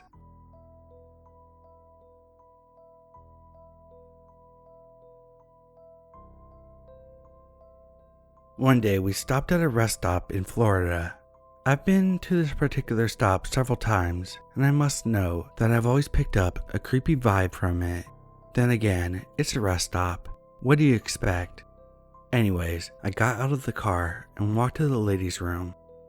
When you walk in, there were sinks on the left, stalls on the right, and straight ahead at the end of the bathroom was a door labeled staff only. So I went into a stall and did my business. When I stepped out, I started washing my hands. Everything was normal. Suddenly, I heard the door open, so I glanced to my right, fully expecting to see someone walking out of the stall. To my surprise, it was a man walking out of the staff-only door. I stood there for a moment, just staring at him. As he stared back, he shuffled over to the stall and walked inside, then walked out and started heading to the stall next to it. I didn't take the time to see what he was doing. I just got out of there quick. It was pretty creepy. I thought about how it could have been a misunderstanding. Maybe he thought it was empty and he had to clean. The only problem was he had no cleaning supplies, and usually a female would clean the girls' bathroom. It could have been innocent, but it did creep me out.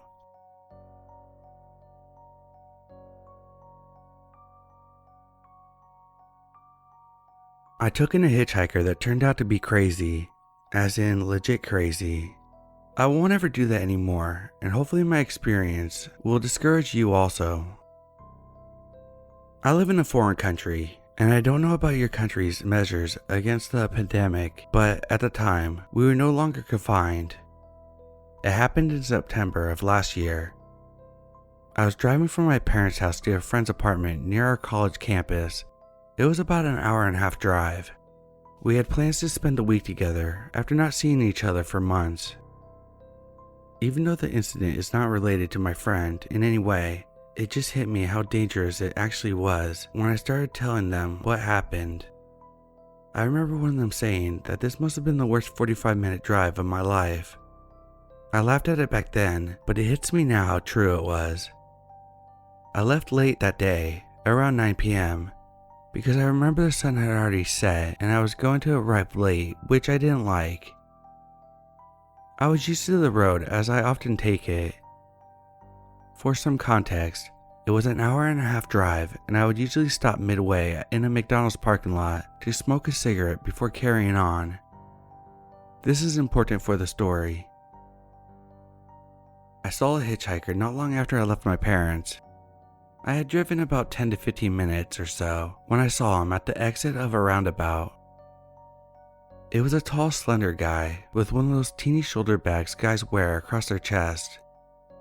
I thought it was a guy in his 20s that had just been dropped off by his friends on his way back from partying or something, which was stupid because it was still too early for a party to end. But that was the first thought I had, and I immediately felt sympathy and stopped. I rolled down the passenger window and asked where he was going.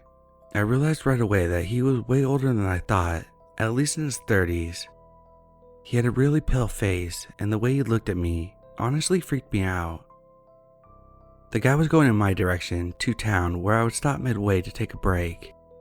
I don't know what I was thinking, to be honest. I just responded automatically that it was on my way, and he opened the door. I had the worst 45 minutes of my life. I don't mean to be dramatic, but it was really hell. I knew right away that I had made a mistake as I drove off, because as soon as I started driving, he held his stomach tight, crouched himself in the passenger seat, going back and forth, saying he wasn't feeling good. I offered to open my window to give him some fresh air. He said he just had to take his meds, which he didn't. Saying I felt uncomfortable is an understatement. I remember thinking I had screwed up, and whatever happened, I should not stop under any circumstances. The first thing I did ask him was if he would like to be dropped off at that city's McDonald's. The parking lot was well lit, and there were usually people there until midnight, and I could also leave immediately onto a fast road. I think he agreed, but either way, it didn't matter because I wasn't planning on stopping elsewhere. I was already freaked out, though I pretended to focus on the road and tried to appear as calm as I could. He kept talking during this whole time. I don't remember in what order it happened exactly, but I remember he asked me if he could look at my nails. I had no nail polish, to which I responded I was driving. He apologized, said I shouldn't worry because he never raped anyone. He told me his girlfriend was mad at him, wanted to break up with him if he didn't come back.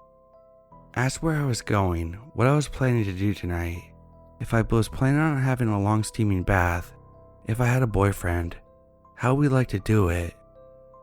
I said that was private and I didn't want to answer. He nodded and said he used to be young too, until he got arrested. This is not a typo. Young until arrested was his words. He insisted twice that we were being followed by cars, asked me if I smoked weed. I said no, and offered me a cigarette. I said that was nice, but he didn't have to. He left the cigarette on my dashboard.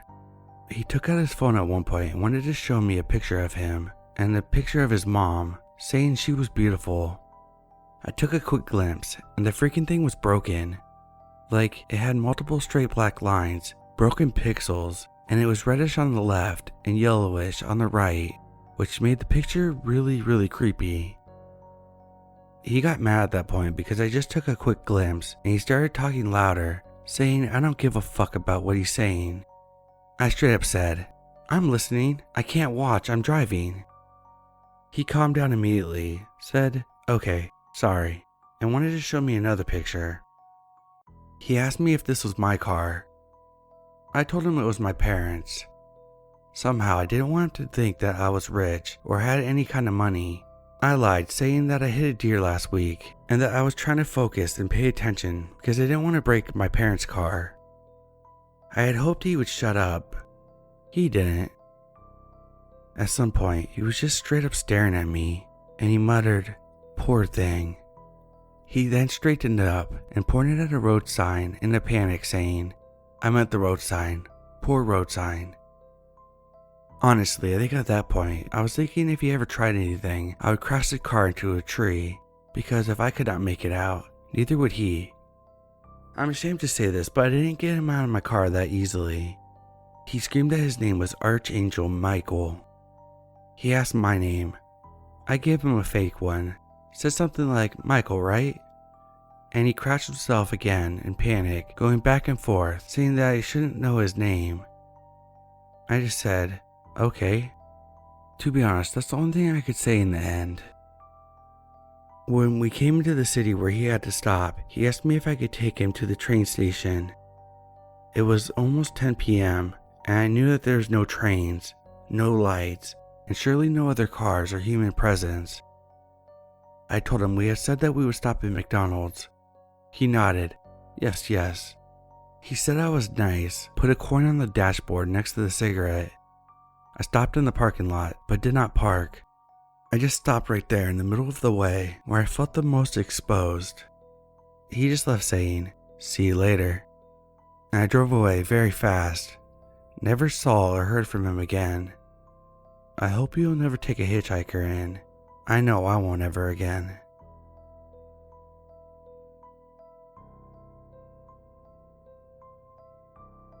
I was a pretty brave person when I was younger. Or maybe I just had the sense of invincibility that comes with youth. I survived things like a stalker who pursued my sister and I for over a year and a half, being sexually assaulted, 2 house fires, and growing up in a house that I swear to you was haunted.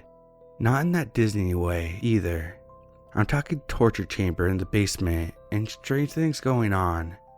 Anyway, I suppose looking back, that having been through all of that made me feel a little like either I was some sort of invincible, or maybe I just assumed that I had gotten all the bad stuff out of the way and nothing else would happen.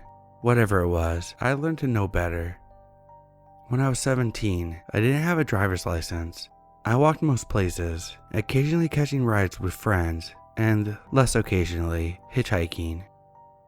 The night in question was one of those seldom seen occasions where I decided to hitchhike. I had worked late and was too exhausted to walk. Now, most of the time when I did hitchhike, I wouldn't get in a car with a lone man, only woman, or rarely, a man with his wife or girlfriend and or kids in the car. That night, though, cars were few and far between, and it was cold. And really, if I'm being frank, when he pulled over, I took a good look and figured I could take him if he tried anything. He was on the slender side and had a strange frailness about him, even though he looked healthy enough. I got into his car after we agreed on the destination. We exchanged names, and I warmed my fingers in front of the heating vent. He spoke quietly, asking me a few questions along the lines of if I was local and how I liked living there. He said that he had only been there for a couple months, but found it beautiful and hoped he could find happiness there. That comment struck me as a little odd, but I brushed it off. It began to snow and the road quickly got slippery, so he slowed down and kept his eyes straight out the windshield, driving silently. I was okay with that, as small talk was never my forte. About 10 minutes later, I noticed a car near the intersection we were approaching seemed to be sliding, so I said, "Watch out." He immediately hit the gas, shooting through the intersection, and burst out with, "Don't ever scream at me." Needless to say, I was taken aback. I said, "Look, this is close enough. Just pull over here and I can get out." He didn't seem to hear me. Richard, did you hear me? I said you can pull over right here and let me out." No response. He just stared straight ahead, driving faster now than he had been since it began to snow. To say I was scared doesn't seem to cover the depth of fear that began to arise in me. I didn't know if I should stay quietly or speak, but I was damn sure not going to yell after his outburst. After about a mile, he began to mumble something under his breath. I couldn't quite make out what he was saying, but I assumed that he was speaking to me, so I said, "What? I can't hear you." He began to speak quietly and rapidly, saying things like, "You're always yelling at me. I told you time and time again I don't appreciate being yelled at, but do you listen?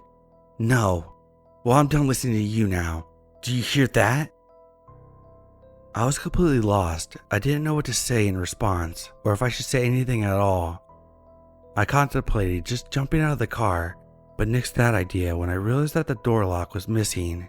There was just a silver-lined hole where it should have been.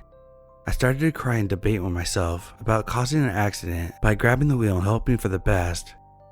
At least, I figured there was a chance I would survive that. He suddenly looked at me for the first time since I had gotten in the car. He blinked several times, rapidly, then slowed the car down, pulling into a gas station. I waited to see if he would unlock the doors, not wanting to say anything to set him off again. After a minute or two, he quietly said, "I think I better let you out here." He hit the button to unlock the doors. I wasn't about to hesitate. I jumped out of the car as if it were on fire. I was about to turn and walk into the gas station when he called out my name. He looked so damn sad. I hesitated. He apologized, said that he was sorry that he frightened me, and that he would never have harmed me. Asked if I would be able to get home okay. I said I would and closed the door. He began to pull out of the gas station, but stopped suddenly. He just sat there for a couple moments, his head down. I froze, wondering what the hell he was up to, and was about to run into the station. At that moment, he opened his window and yelled at me, waved something in his hand. My hat. I had left it on the seat. I warily approached his side of the car, and he handed it to me, apologizing again. I didn't know what else to say, so I just said, "Thanks." I watched him drive off, making sure he was out of sight before moving on, so he wouldn't know which direction I was heading to. I decided to go to a friend's house instead of home. As I walked, I went to put my hat back on. A piece of paper fell out. Folded in the paper was a $100 bill. The paper said, "I'm sorry, please take a cab and don't hitchhike anymore tonight." I didn't. In fact, it was the last time I ever hitchhiked a ride alone.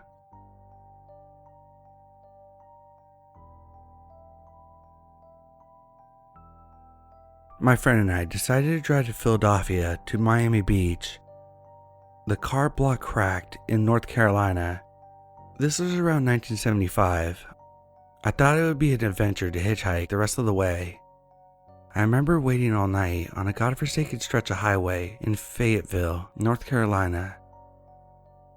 We got a ride from some guy with a Prince Valiant haircut who, upon dropping us off, said, "I'll probably see you guys in the morning on my way to work." 9 hours later, sure enough, he picked us up in a station wagon filled with vending machine sandwiches. We finally got to the area around the border with South Carolina. That's when the guy, spitting an image of Bundy in retrospect, stopped and asked us where we were going. When I said Miami, he said, "What street?" We were overjoyed that this young guy, older than us, was going to take us straight to my mother's house in Bay Harbor. Now, I cannot prove that this was Ted Bundy, but what happened was creepy, and I have researched a little and found that this happened at the time after Bundy's prison break in Colorado, and at the same time he supposedly moved to Florida. Anyway, after we got in the car, he offered us a joint. He said he didn't want any, but told us that we could toke up. Well, whatever was in that joint was powerful enough to almost paralyze us both. He then began to start playing with the buttons on the radio, switching stations compulsively almost every few seconds. I began to feel paranoid because I could sense some weirdness exuding from this guy. I was in the front seat and my friend in the back. We went to a rest stop and he disappeared into a bathroom for about an hour. When he finally got back to the car, he said he had to take a detour to his bank and started to take us miles through some small roads in Georgia. I remember seeing houses on stilts in marshland. He finally stopped in the most remote location where there was a single building that looked like an abandoned tavern. We were still stoned. He got out of the car and went behind the building.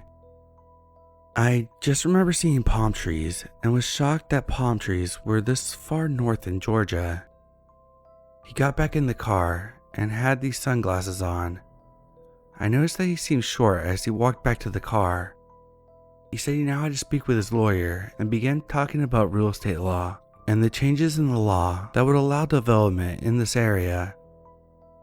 We then drive hours and hours until we get to Jacksonville. He pulled the car over in a strip mall-like area and told us that there was a change of plans. We had to get out there. We were exhausted and hungover from angel dust or whatever was in that joint.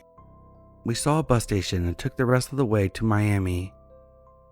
As I think back, I'm almost certain this was Ted Bundy. I still see his face, and the time frame and location were right.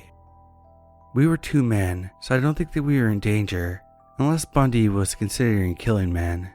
I think he was just enjoying mindfucking us, and that is my story.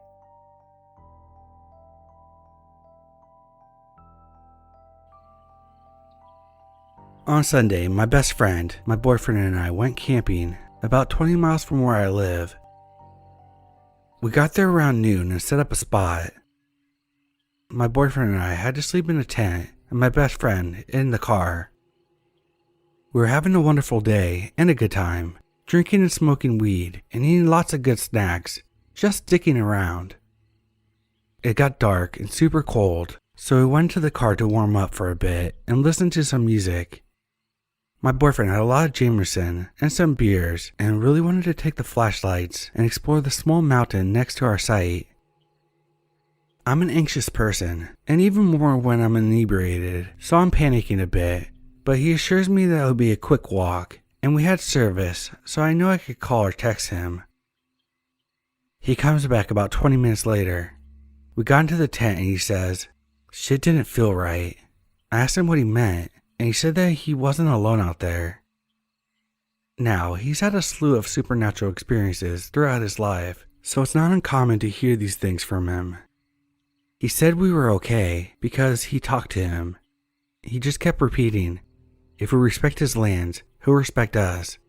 There's so much more in this world and this life than just us, but we're safe. If we respect the land, they will respect us. He basically reiterated the same point in different ways. Then he would smile and try to assure me everything was fine. I told him he was scaring me because I do believe him, but because he was also drunk, it seemed like he was almost in a dreamlike state. We'd lay down to get warm because it was fucking cold. I started hearing footsteps and scratching around the tent, but nothing was there. After a few minutes, my anxiety got the best of me, and we packed up and went home. I'm not sure how much he remembers, and I'm too afraid to ask.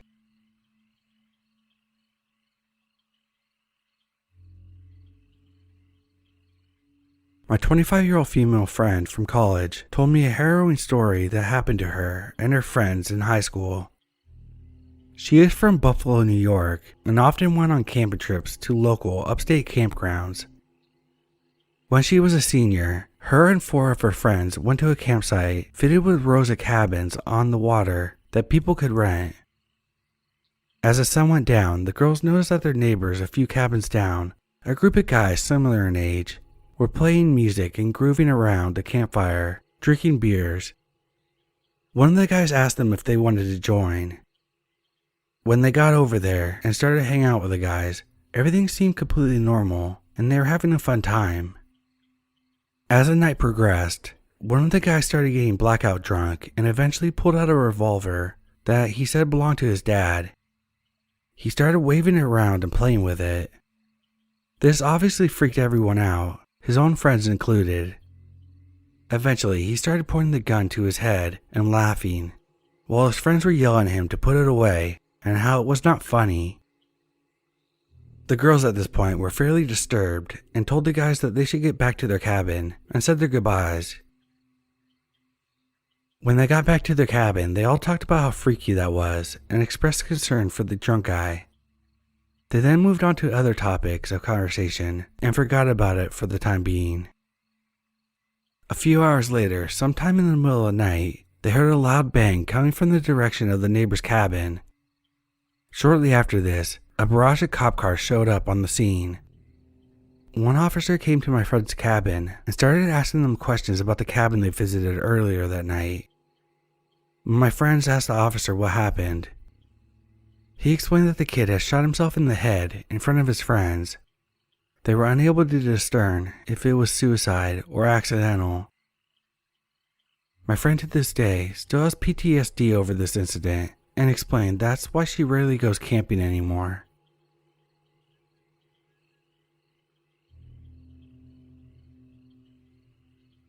I know the story may sound fictional. A lot of people don't believe me when I tell them, but I can assure you that the only other person involved also witnessed what occurred that strange night. This happened 11 years ago with my ex-girlfriend. It actually changed our relationship for the worse, and we ended up breaking up a few weeks later. Nonetheless, I still remember this like it was yesterday due to how unexplainable it was. My girlfriend at the time wanted to surprise me with what she said was an overnight surprise trip. I obliged. It felt like a pretty lucky guy for her to do something that required so much planning. After packing a duffel bag full of clothes and toiletries, we left for what I thought was a resort or some kind of hotel stay. 2.5 hours passed when we pulled off the main road and headed down an off-road path.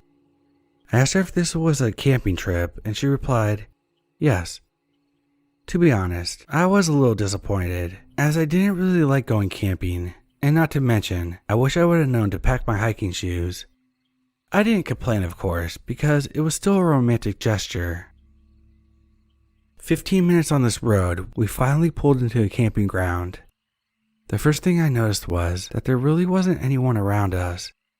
It made sense though. This is really far off the beaten path. I was actually surprised our car made it that far, considering how harsh the road was. Anyway, we make a fire pit and she cooks dinner. Everything is going just fine, and we're really feeling each other. We of course take out the tent as the sun goes down, and we're vibing off each other. Yeah, it's what you would expect would happen as we began moving things along as young college-age kids do. This is where the first strange occurrence happens. I hear scratching noises on the side of the tent. I tried to remember if we set our tent up next to brush. Maybe the wind was causing branches to rustle against the tent. Oh well, that's the woods. Maybe it's a bird or something else. It stops rustling, and we continue chilling as if nothing happened. Then things escalate in a strange manner. It's like the wind stopped and the environment became silent. We both felt super uneasy, causing us to sort of get knocked out of our playful mood. She laid next to me as we were trying to concentrate on listening to hear if it was a bear or some other animal in the area. Then it happened in an instant. Something like an explosion hit our tent tremendously hard. I could compare it to, say, if a log was thrown like a battering ram against the side of the tent. I say this because it literally pushed the material in forcefully and felt dangerous. A surge of adrenaline lit through my body as I felt like something violent was outside the tent. I never knew if I was a fight or flight guy, but I guess my next action gives me some idea. I yelled aloud, "Give me the knife and the flashlight," as I scrambled up to unzip the tent with tools in hand. My first thought was that I was going to confront some psycho that was messing with us with a baseball bat or some kind of battering weapon. I kid you not, I launched myself out of the tent, stood up in a flurry to confront my attacker. A few breaths pass as the cold feeling sets in. I do a 360 scan to nothing but silence and darkness. Maybe it was a branch that fell on the tent. There was absolutely nothing on the ground where the thud was heard and felt. "Hello? Hello?" I yelled again. And again, no response. Until a moment later, in the silence, a chill shot up my spine. "Get the keys and get out of the tent," I said in a frantic tone as my girlfriend listened and now joined me. I looked at her car that we arrived in and noticed it was about 30 yards out by the soddy off-road path. She didn't even need to know what I was thinking as we both just started speed walking towards it. You might think at this point that I'm just overreacting, but truly I cannot describe the terror that washed over me when I looked out into the darkness after investigating the tent. I could feel like something was watching me, and to top it off, it was eerily silent. I know she confirmed my suspicions when she started for the car immediately without question. Our instincts were telling us to get the hell out of there. The walk to the car was unnerving, and it felt like a football field away, but we finally got to the car. With keys in hand, I took the driver's seat. After turning the key led to some relief that the engine started, instinctively, I locked the doors and turned the headlights on. We sat for about 3 seconds trying to rationalize what just happened when my girlfriend started exclaiming, "My laptop is moving. Something is in the tent." She said this because she brought her laptop to serve as a lantern after dark. We, of course, left it in a hurry, as well as other items. I saw what she saw. It was being rustled around 30 yards away. Without further hesitation, I put the car in gear and started down the rough road. As I tried to calmly drive her car down the dirt path quickly but carefully, the strangest thing happened next. A loud piercing ringing noise from inside the car's cabin.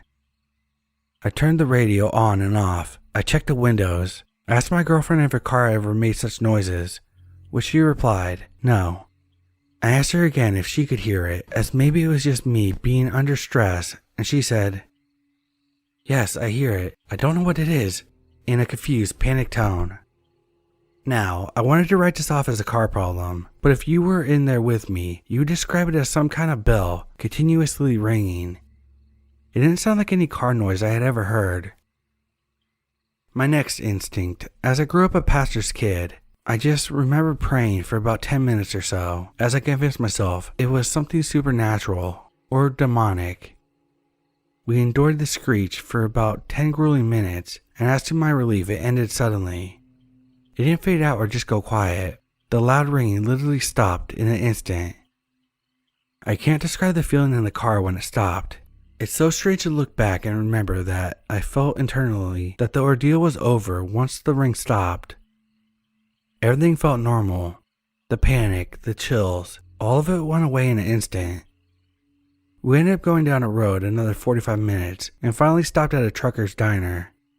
We slept in the parking lot, or at least she did. I was still on edge from the adrenaline dump I just went through. In attempted bravery, the next day we went back to the camping site as the sun was up. We investigated, but saw no tracks or anything except for the contents of the tent tossed about and still accounted for. I was hoping they were missing so we could write it off as people screwing with us and plundering our tent, but that didn't seem to be the case. We were packed up and gone in less than 10 minutes as the area still felt weird. Haven't been camping since. I would go again, but next time I want an RV or at least a relatively known location with others around. This place was in the remote mountains of Payson, Arizona, far from civilization. Edit for people asking why this led to a breakup. For starters, after struggling to stay awake on the drive home, after hardly sleeping in the diner's parking lot, I was a bit cranky and mad about her dragging me out camping when I specifically told her I didn't like camping. She didn't take my statement well and said I was ungrateful. To her credit, she planned a nice gesture, unbeknownst to her, that we were going to get haunted. She also kept saying that she wasn't going to give up on camping and that I should give it another shot. I felt that was insensitive, as I told her repeatedly that I'm not interested in going out again, and that also I wish she would have communicated that was what we were doing ahead of time, so that I could have brought a gun or something other than a little knife. It probably wasn't right of me to act like the incident was her fault, as it wasn't. The reality was that we had only been dating for about a month and a half, and I felt like I was trying to fit a mold of a person that she wanted to marry. As she made comments about she wanted her kids, family to go camping together and whatnot. So plunging me into the deep end and wanting me to go again even shortly after the incident, moving too fast for me. Also, a hiking incident happened a month later that broke the camel's back. This was when we were on a break but still talking to each other, but it solidified our breakup. It wasn't a haunting, but it was scary and dangerous, as she didn't tell me that we were going mountaineering and not hiking. Loose rocks falling, free climbing up 50-foot semi-cliffs, nothing I was prepared for. She deserved a great outdoorsman, and that wasn't me.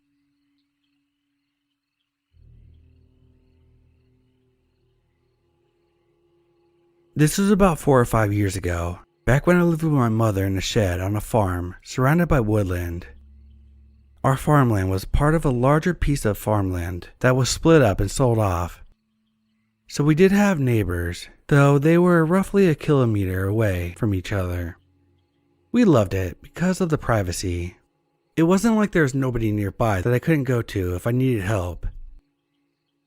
That, though, is what had me fearlessly walking alone at night between the hours of 7 and 8 p.m. sometimes, fluctuating from earlier to later depending on the day. Sometimes I even went on a walk at 2 a.m. because I was restless and couldn't sleep.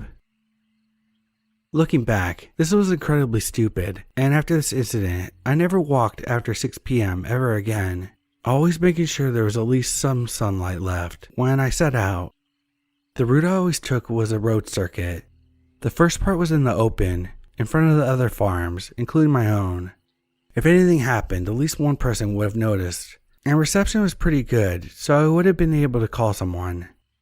The second half, on the other hand, was concealed by about 200 meters of woods between the farms and the back road, stretching a full 2 kilometers at the back of the farm, and it was during this part of the walk that I had my creepy encounter. It was late at night. I can't remember what time exactly, but it was pitch black with the exception of my torchlight. I was about to approach the turn in the loop that would bring me out into the open again when I heard it. Help, help, help. It was a monotone voice repeatedly asking for help. It didn't seem panicked in the least.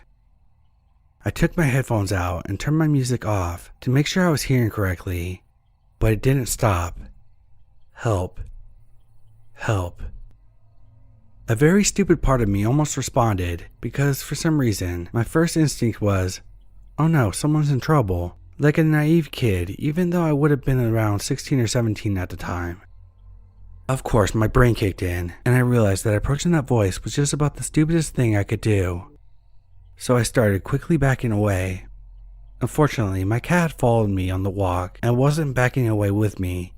She was walking towards the voice, softly hissing.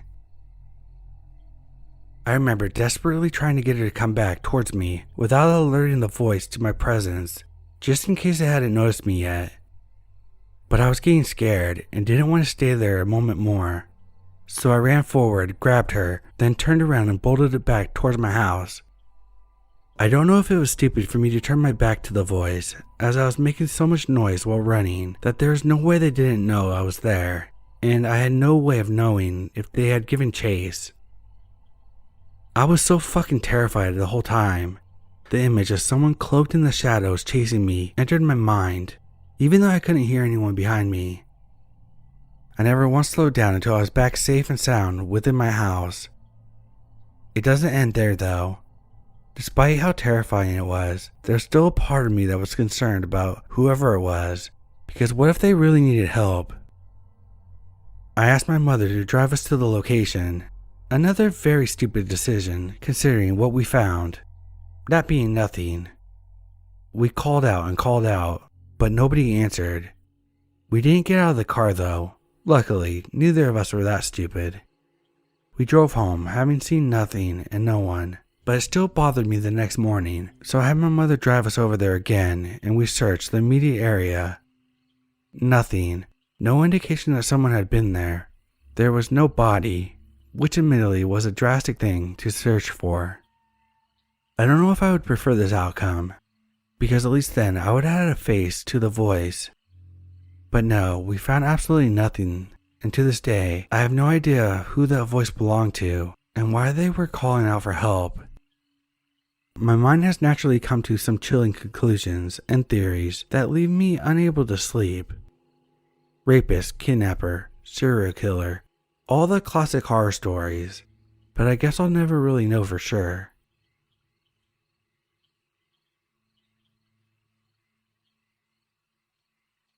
This may be more of a near encounter, but it was still unsettling.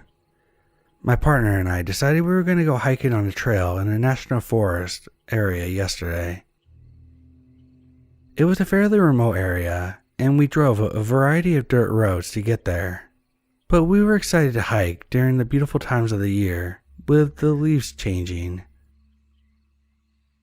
The trailheads had some small parking area, which was approximately 200 feet before the river crossing and bridge. As we pulled into the parking area, we noticed about 5 people on the other side of the river embankment across the bridge.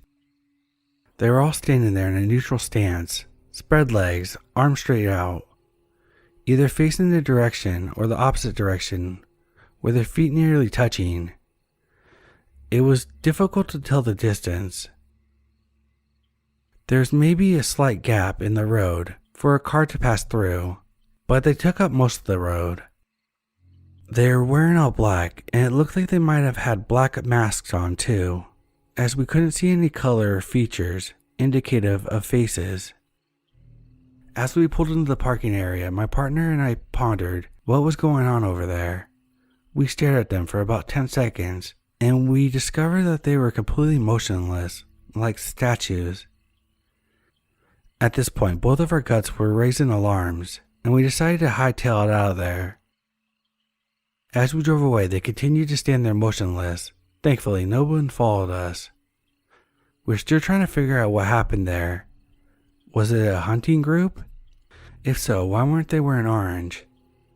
Was it a teenage group playing a prank? Was it just our overactive imaginations? Just as a friendly reminder, there is a problem of people disappearing in national parks and forests, so be sure to stay safe and vigilant.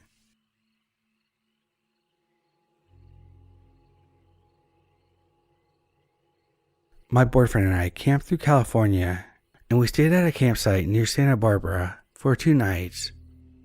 The first night, it was just us and another camper across from us, and the second night, it was only us at the campground. There wasn't much near the campground, and it was like a 30 minutes drive into Santa Barbara. It had started raining around 2 a.m., which woke me up a little bit, and I was just laying there trying to go back to sleep. I was almost asleep when I heard what sounded like a car crash. I lay there for a second and then decided to ask my boyfriend if he was awake. He answered, so I asked him if he heard what I heard. He said yes, and he decided to check it out to make sure they were okay. We get out of the tent and grab our flashlights and start walking where we thought we heard the wreck happen, when a person hops back in their truck, turns their lights on, and frantically leaves the campground. This freaks my boyfriend and I out because the person was driving the wrong way through the campground without headlights on towards our campsite, and we were the only ones there. The camp was lined with large rocks, and that's what he ran into. The fact that he was creeping right past the campground like that makes me and my boyfriend believe that he had bad intentions. We didn't sleep much for the rest of the night.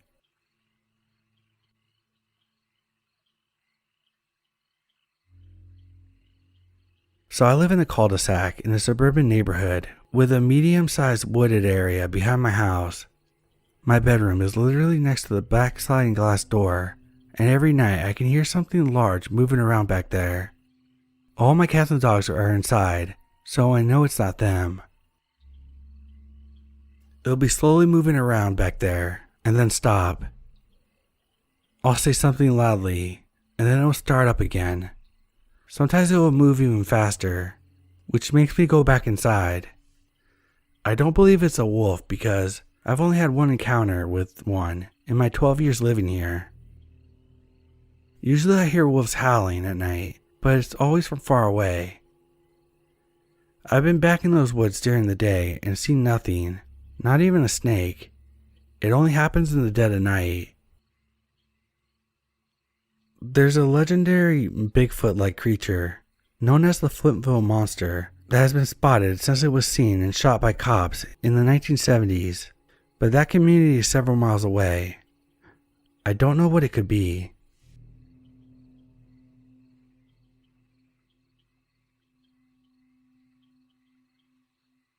This happened to a group of friends and I on a camping expedition for a reward program. It was the second day, and we were coming to the end of a 6-hour walk. We were walking across a small country road. The nearest house was pretty far behind us and way out of earshot. At the end of the country road was a bridleway that ran perpendicular, probably about 2 miles from a nearby village. As we were approaching the bridleway, an unmarked white van came up the road, and instead of stopping, he pulled in front of us. The width of the van was about the size of the country road, so we couldn't get past. He rolled down his window and started asking us questions. It wasn't uncommon for the locals to ask us questions or give us words of encouragement, but this guy didn't sit right with me. Being an all-female group, and not to mention all of us were incredibly exhausted. This was a concern of mine. I brushed it off since I didn't want to worry anyone else. I figured I just watched too many true crime documentaries. He asked us what we were doing, as many people had. We explained the award program that we were on. His questions began relatively normal and small talkish, but then began to get more specific. "So you're camping out tonight then?" We replied and said we were. Ready for him to drive off so we could continue our route. "Where's your campsite?" This sent shivers down my spine. This may not have been anything sinister, but it was none of his business. I feigned ignorance, as if I didn't know where the campsite was, and gestured vaguely in the opposite direction of the site. Again, I was expecting him to shrug this off and just go about his day. But no. "Surely you know where your campsite is." This is when one of my best friends blurted out the name of the campsite. I froze for a second, but luckily he didn't hear this. He began to ask us questions like, "Is it near? Is it that way? What does it look like?" This was far too specific for my liking, so I maintained that I had no idea.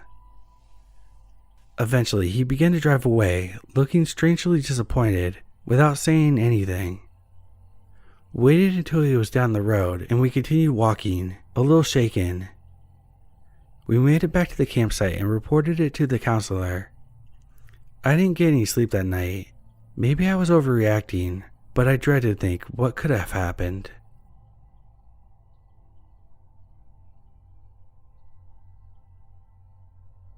It finally started raining here, so I took my 14-year-old son out mushroom hunting over the weekend. It was later than we normally would go, and the sun goes down much earlier. But we were taking a trail to the river and back in the hopes of finding turkey tails or chanterelle mushrooms. We took the wrong turn and ended up going through a big field, which the trail would take us back around to the main trail to the river. As we walked towards the main trail, the last group of people had left, and it was just me and my son. We walked along and out the thicket side of the trail. Trail came this weird man. He had his dog with him that was alert at his side. He was staring at us as we walked closer towards him. Then he started waving at us, this really weird, slow wave. I was immediately uncomfortable and got goosebumps, but didn't want to be impolite, so I half-hearted waved back at him while staring back, telling my son to slow up a little. I didn't want to actually meet up at the junction. After a full minute of us dawdling, the guy slowly turned and began to walk down the trail towards the main trail. I was warily walking, didn't want to go too fast, and we stopped to look at some plants. So the guy and his dog got further down the trail, which curved to the right and continued down on 2 blocks to the junction. I was thinking, if this was a creepy let's not meet, this dude would be waiting around the corner. And sure enough, he was just standing at the junction, off to the left towards the parking lot, and to the right was a half-mile trail to the river. The dude was just standing there, with his dog, staring at us, not moving at all. Both my son and I were like, holy shit, let's keep wide to the right. And saying that he looks old, we could run faster than him, and just planning for the freaky deaky, just in case. He kept staring at us, so as we approached, I asked if he was okay, and he just kept staring back. He had greasy hair, teeny round glasses, a blue windbreaker, plaid long shorts, about 50 years old. His dog was a small beagle mix. He didn't answer me at all, just kept staring. We turned to the right and walked about a block. I had my phone cam facing me so I could watch him over my shoulder, and the only movement I saw from him was slowly shifting his direction to continue to stare at us. I didn't say anything else to him. It was moderately unsettling, his stare, made more so by the lack of response, motionless face, weird teeny glasses, slow wave at us. He did leave because on our way back, he was no longer standing there on the main trail. So hey, freaky deaky forest zombie dude, for sure stay in the thickets and let's not meet.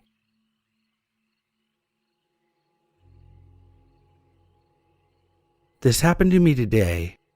I had a couple friends decide to go hiking in the local forest, but this time we decided to take a different route for variety. We walked for about an hour. We were a little over 1 kilometer deep in the forest. Nothing unusual happened until at one point, we started hearing some weird sounds and music like a religious ceremony. We got freaked out and decided to start heading back. On the way back, we heard a bunch of other weird noises. But at that point, our minds were probably playing tricks on us. After the earlier encounter, we got home safely. I checked Google Maps in the direction where the sounds came from, but there was nothing but more woods. I don't know what happened, so I'm asking if you people have any possible explanations.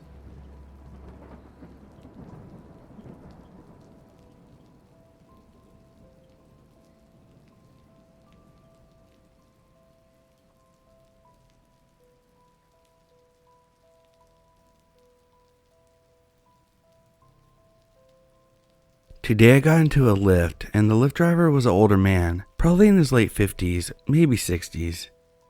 Anyway, My destination is less than 10 minutes away, a quick trip down the street. He starts making light conversation, how's my day going, and whatnot. I make a joke that I don't even remember, and the next thing he says to me makes my blood run cold instantly. What if I just kidnapped you? I'm silent. Bad joke, huh? Yeah, a little bit. At this point, I'm just praying that God takes me home. I start thinking about how to open the door and jump out if need be. Thankfully, I arrive safely at my destination and send an email to Lyft about the incident. But seriously, what the fuck?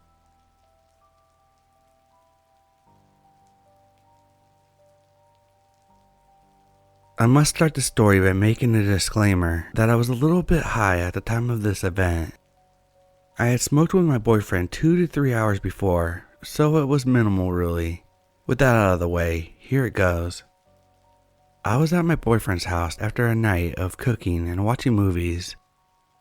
I could not stay the night because I had a matter to attend to the next day. Usually, my boyfriend would just drop me off at home, but like I said, we had smoked, so I preferred he'd stay home and I could just ride an Uber. It was quite late, a bit after midnight, and of course, he did not like the idea, but it's usually safe to get an Uber back to your home, so I brushed it off. The time came for me to leave, and my boyfriend came to me to the Uber's door saying goodbye and making sure he took a look at the guy and the plates, and I was off. The drive from my boyfriend's house takes about 15 to 17 minutes. When we were about 7 minutes from getting home, he suddenly started talking to me about gas prices and whatnot, asking me if that was my boyfriend. I said yes. Mind you, it was quite obvious. And he just started giving me weird vibes, asking how old I was, if I drive a car, what car, etc. At some point, we were passing through a quiet, desolate, somewhat long road. I live in part of the city that is pretty covered with trees and nature, and there was a car stopped, seemingly having trouble. Then the guy asked me, "Hey, if the car was suddenly stopped in the middle of the road, what would you do?" I would let my parents know exactly where I was so that they could come and then ask for help. Smart. Now what if it stopped and there's no one around and you had no battery on your phone? That wouldn't happen. I always had battery on my phone. He kept on insisting on what I would do in the situation. It felt weird and creepy, and my heart began beating so fast. He suddenly stopped asking, and I was letting my boyfriend know all that was happening. When we were very close to getting to my house, which again is in an even more desolate and dark area, he started talking about how dark and far from everywhere this was, and how he had never been here before. I don't know, it was weird. I didn't even want him to drop me off in front of my house because of not wanting him to know where I lived. When we got to my house, he just said bye, and I sped walked home and locked my doors as fast as I could. I'm not sure if I was just paranoid or if this was just really off, but it felt weird, and the next time I will definitely be staying at my boyfriend's.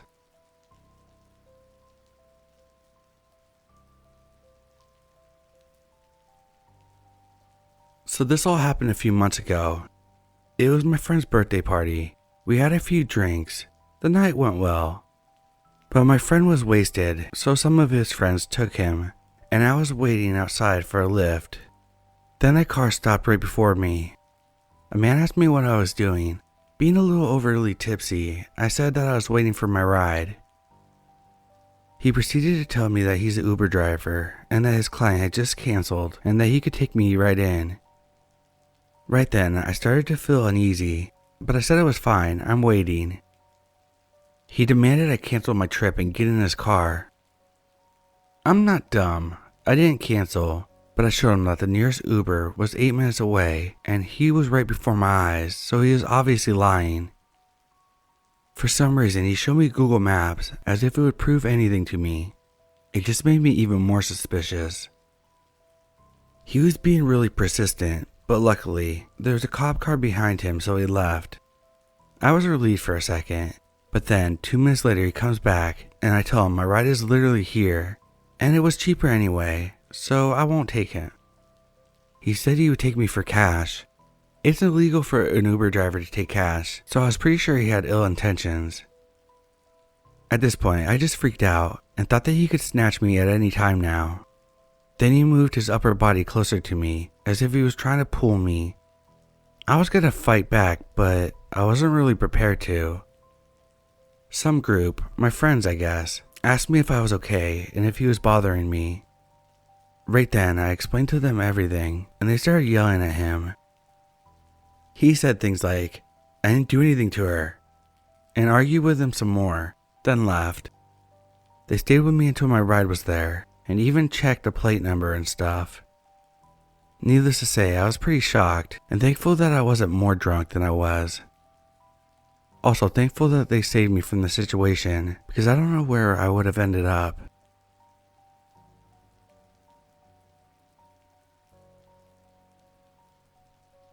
I'm no rider, but it's 5 a.m. and it feels like a good time to get this off my chest. A while back, I went on a vacation to California. I was taking 2 to 3 Ubers a day and usually made friendly small talk with the drivers. California weather was great, can't believe the prices here, and so on. One driver picked me up, and by chance, I asked him if he could take me to In-N-Out, a couple blocks from my hotel, and instead of the hotel itself. I was traveling alone. He asked me what I was doing in California, so I told him I was on vacation. He asked me who I came with. This made me instantly feel on edge, like I should say my boyfriend. It felt like he was trying to gauge if I was traveling alone. I said, "I'm with family." He asked me where I was staying. I pretended I didn't hear him. He asked again and I said, "A hotel." He asked me if it was near where he was dropping me off. "Kinda." He asked me how long I had been in town. "Oh, you know, vacation length, not too long." I had no problems telling my driver that I was from out of town, but I hated the questions he was asking. They felt off. He wanted too much detail for small talk. He started texting while driving. I was looking over his shoulder. The texts were not in English. I couldn't tell what language it was, but I could see my pickup location typed out. After he dropped me off, I watched his car. He pulled around the back of the parking lot and sat there, didn't leave the car. I stayed at the In-N-Out for almost an hour, considering calling another Uber, and asked some random woman if they had a car that they could drive me in. Eventually, I walked a couple blocks to my hotel. I pretended to talk on the phone the entire time. Maybe I'm overreacting.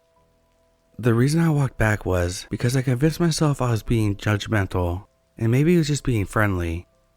But I had plenty of friendly drivers that trip that had no interest in sticking around an hour after dropping me off, texting about my location.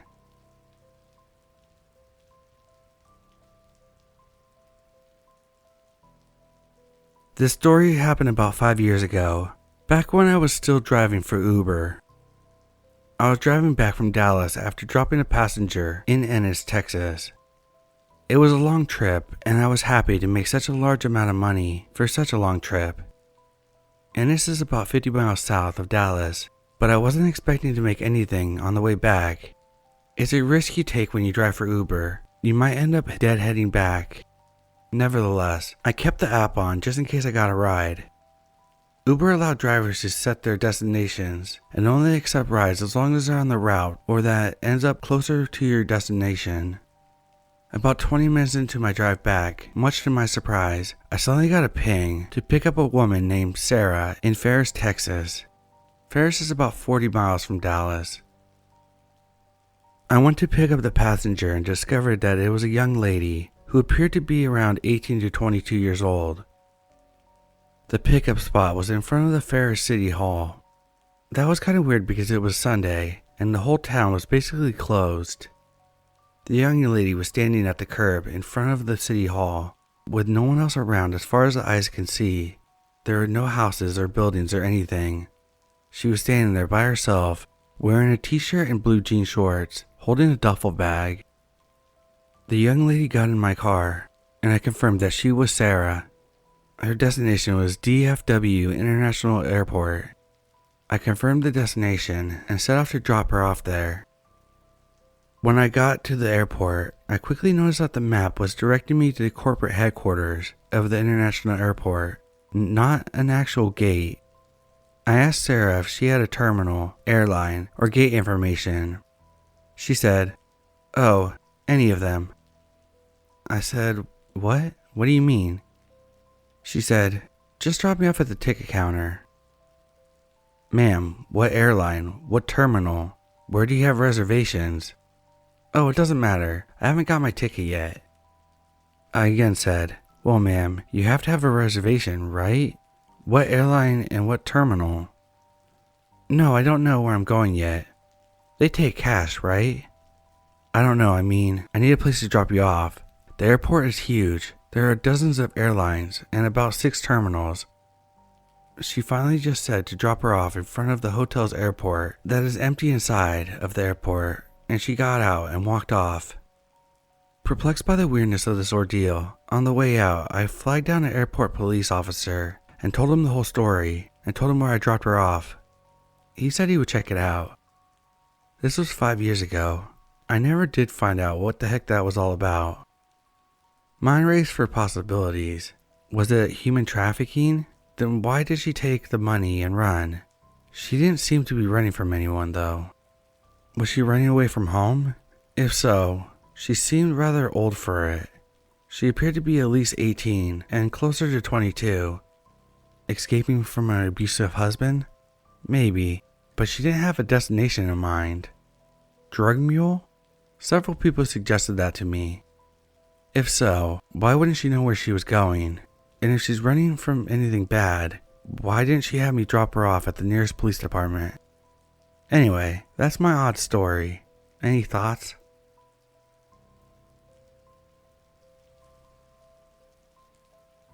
I live in a city with a public transportation system. They have been extremely short-staffed, and more often than not, you have to call to make sure that your bus is coming. On weekdays, during business hours, the public transit operator will order a Lyft for you to get you to work if the bus isn't showing up, or if they're short a driver. Tuesday, I'm at my bus stop. After checking multiple times if my bus is coming, I find out that it wasn't. They ordered me a Lyft and that was nice. An older gentleman was my driver. We had a casual conversation and he started to ask personal questions.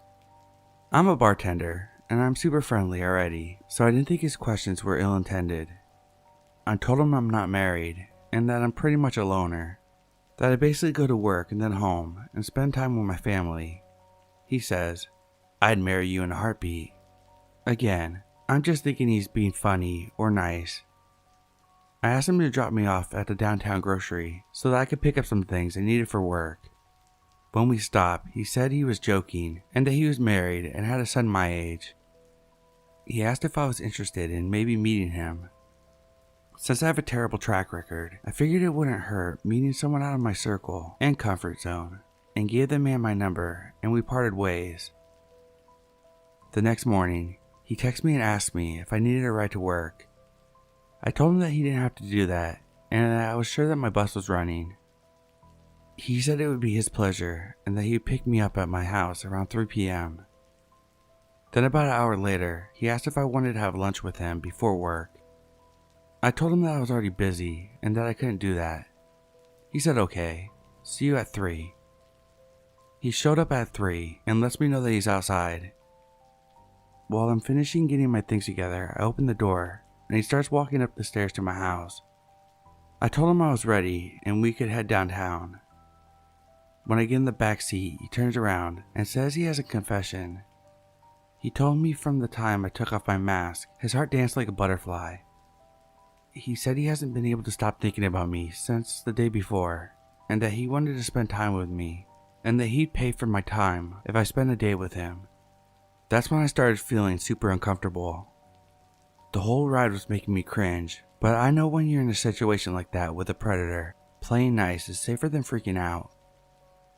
He continued on the entire ride about how he loved me at first sight, and how he wanted to make me his Lebanese queen. As we got closer downtown, I started to feel relief. He dropped me off at my hotel and said that he'll see me tomorrow. That evening at work, I checked my phone after a busy happy hour. He had texted me a couple of times.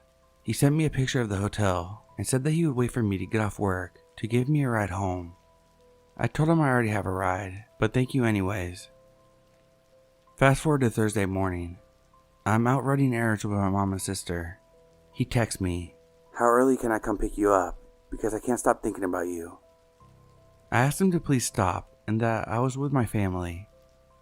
He continued to text me all day and evening, begging to see me, telling me that his heart was aching to see his Lebanese queen. I just kept saying stop. Friday morning, the shit hit the fan. He tells me that he loves me no matter what. He said, "I told my wife about you, and that I'm in love with you, and I want a divorce." I told him please don't do that, and it wasn't right to treat his wife that way. He said, "It's not your fault, we're drifting apart anyways." Then he said, "I'm picking you up for dinner at 5:30, and I'm not taking no for an answer." I ignored the messages during the day, and just went about my day off. Around 5:25, my video doorbell rings, and he's standing on my porch for at least 15 minutes. I told him that I wasn't home, and that he should leave. He continues to text me and begs to come pick me up from my parents. I was at home the whole time, but I was too scared to let him know that. I eventually called the non-emergency police, but he had already left by the time I got through. I filed a general report, but technically they can't do anything unless he's standing on my porch threatening me.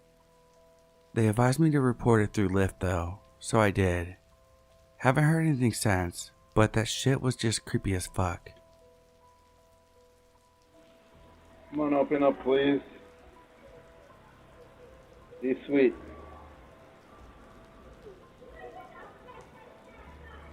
Don't disappoint me, please. Cat?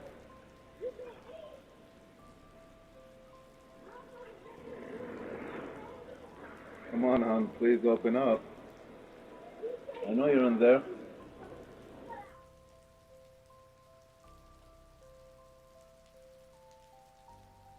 Trigger warning for this story for sexual assault. There's timestamps to skip if you feel like doing so.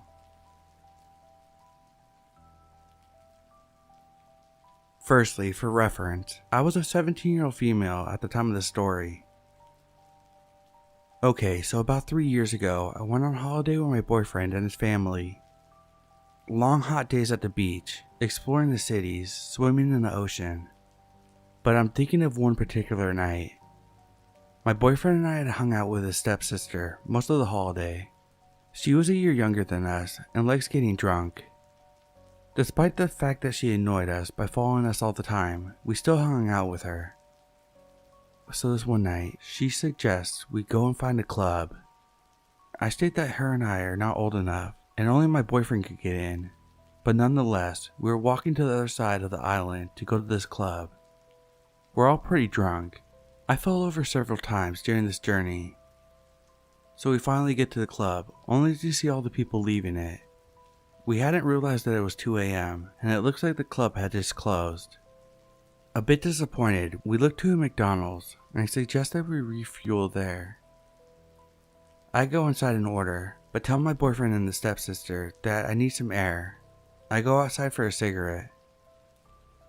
I'm smoking when a black car pulls up into a taxi spot on the road. I have the idea that we might as well take a taxi back. I'm hurting from falling down and still am very drunk. "How much for a taxi to the Bay Hotel?" I asked him. €10, he replied. Now, the problem was, we only had €5 left. I said to this man, "Please, will you drive us for 5? We're from the UK and we don't know here very well." So the man says, "For you, €5. My boyfriend and stepsister come out of McDonald's with the food and they see me talking to this man. I tell them he's a taxi man and that he's taking us back. The taxi man is surprised to see them and says he didn't know I was with friends, but come on, hop in. We're all about to get into the car, me and the stepsister in the back, boyfriend in front, when the man requests I sit in front. I had wanted to sit in the front anyway, and me being very drunk and stupid, Please forgive me for my lack of intelligence in this story. I decided to just comply and go in the front, despite my boyfriend's protest. So, for the first part of the journey, everything's good. We're chatting and laughing together, and the taxi man is joining in. We have music on the radio, and I'm looking out the window at the wonderful oceanside views. Plus, the cool air is nice on my hot, drunken face. We all continue chatting away, and the taxi man is being friendly, asking us questions about the UK, and just generally making conversation.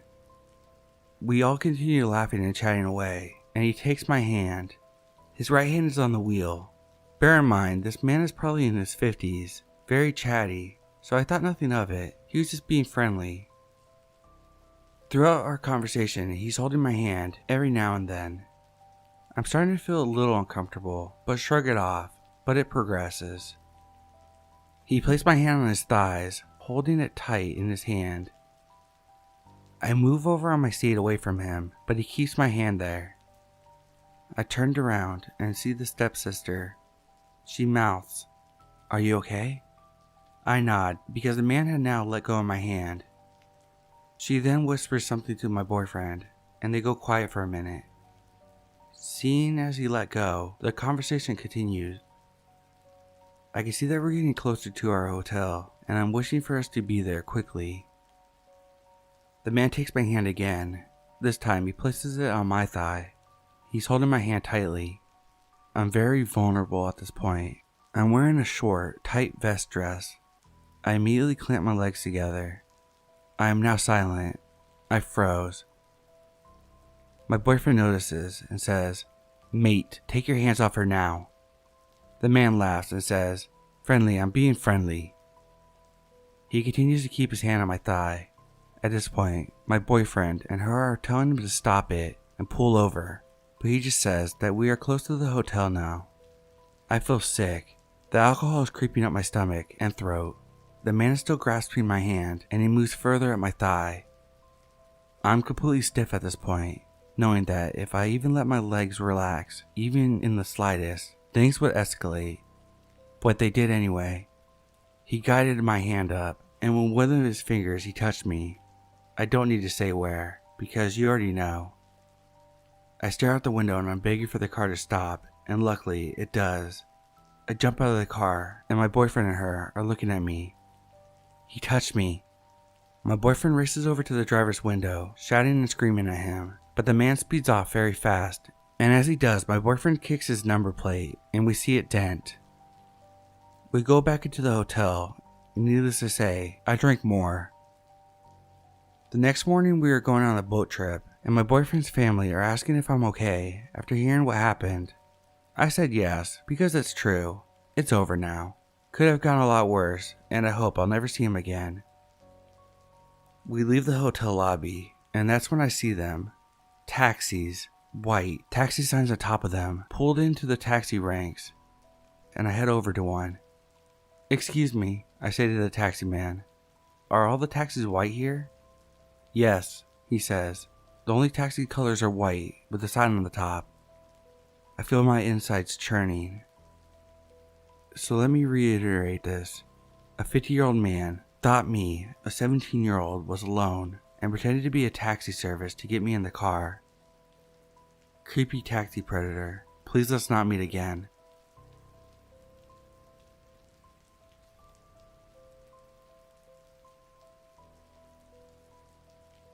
I'm a 25-year-old female. One day I had to get a Lyft from work. The driver was a normal-looking dude in his 30s or so. We made normal conversation for the first few minutes about work and such. Then he randomly said something like, "Lyft and Uber can be pretty unsafe for young women."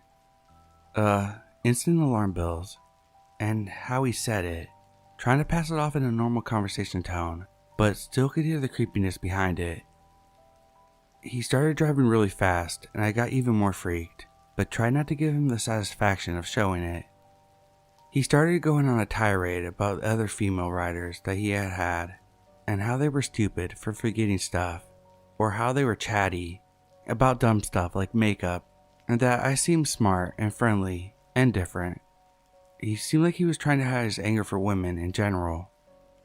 I was just replying to him, trying to make it out okay. After 15 long minutes of him speeding, we're finally at my home. I get out of the car, and that's when I process what just happened, and my brain gives me permission to finally freak out. I feel shaken and report him. I doubted myself at first because he was really trying to pass it off as just a normal conversation. Lyft investigated it, and a month or so later I get a random 1-star rating on my rider profile. I'm guessing it was him wanting to get me back. Creepy Lyft driver, let's not meet again, and Lyft was wrong for letting you go back on.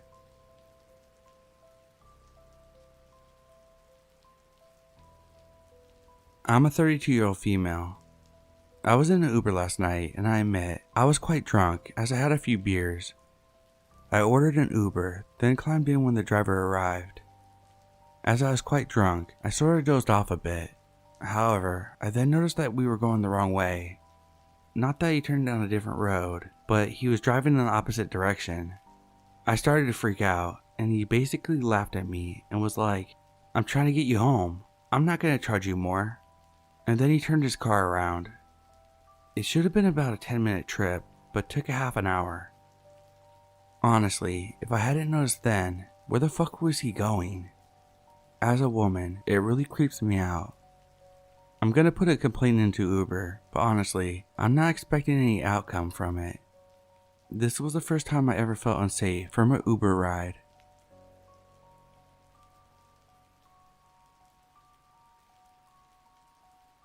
So to start this off, I'm a practicing pagan. I've been since around May of 2019. My best friend, let's call them M, is as well. So, we were using a paid traveling service to go to a local shop of religious items, and the driver that was taking us was extremely talkative. Eventually, he starts pestering us, wanting to know what the place we were going to is. I tell him it's a shop for religious studies, and he asked if it's for Christians. I tell him it's for everybody, no matter what religious background. He eventually decides to ask me what my favorite religion is. Immediately, I become uncomfortable, because based on his question about Christians earlier, I have a feeling as where this is going. I tell him, I don't have a favorite, but I'm pagan, because I don't want to lie about my faith. As I responded, he starts to slow down the car.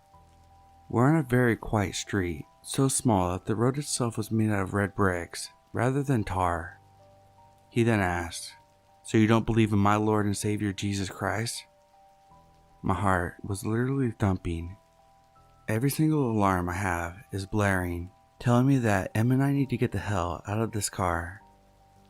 I tell him that I don't worship him as a religious figure, but I do believe in the historical documentation that he was alive.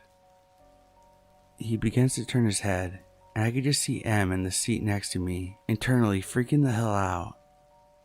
Then, like a literal miracle, these men burst out of their house that the car had basically stopped in front of to hang dry their clothes. The driver immediately started the car up and sped away towards our destination.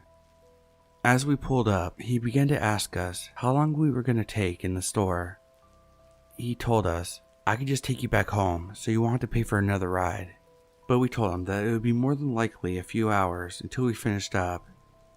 He said okay, but looked almost irritated. After we went in the store, he stayed in the parking lot for a good 30 to 40 minutes. We watched him for a while, and then we went to do our shopping. Halfway through, we realized he still hadn't left. We let the store owner know, and then called my grandmother to give us a ride home. I'll never forget the alarms that blared in my head that day. He was strange in the beginning, but obviously got more weird when all that started up. I don't care if you believe me when I say this, but I'm extremely intuitive, and my intuition was telling me that this man wanted to hurt us.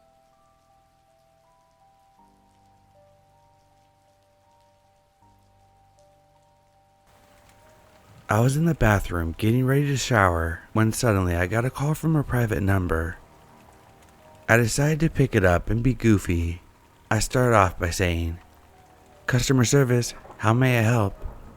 Then I heard some 5-year-old girl breathing on the phone and chanting in a soft voice, "Play with us." I'm guessing she was about 5 years old, from the way that her voice sounded. I kept repeating, getting louder and louder, "Customer service." Then I hung up. They tried to call again, but I declined. What was that about?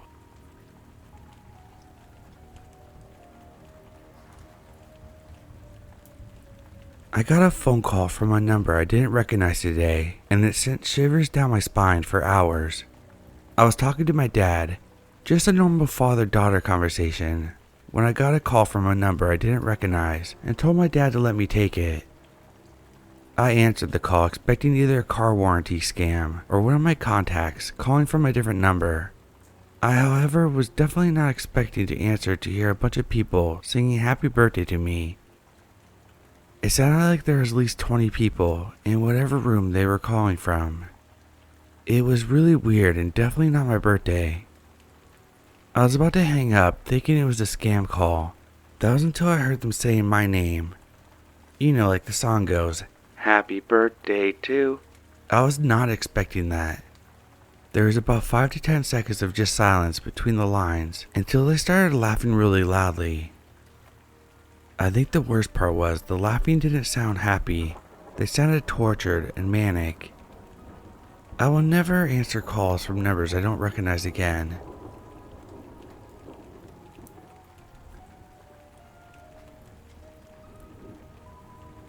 I randomly remember this weird occurrence from time to time, so I thought I would finally share.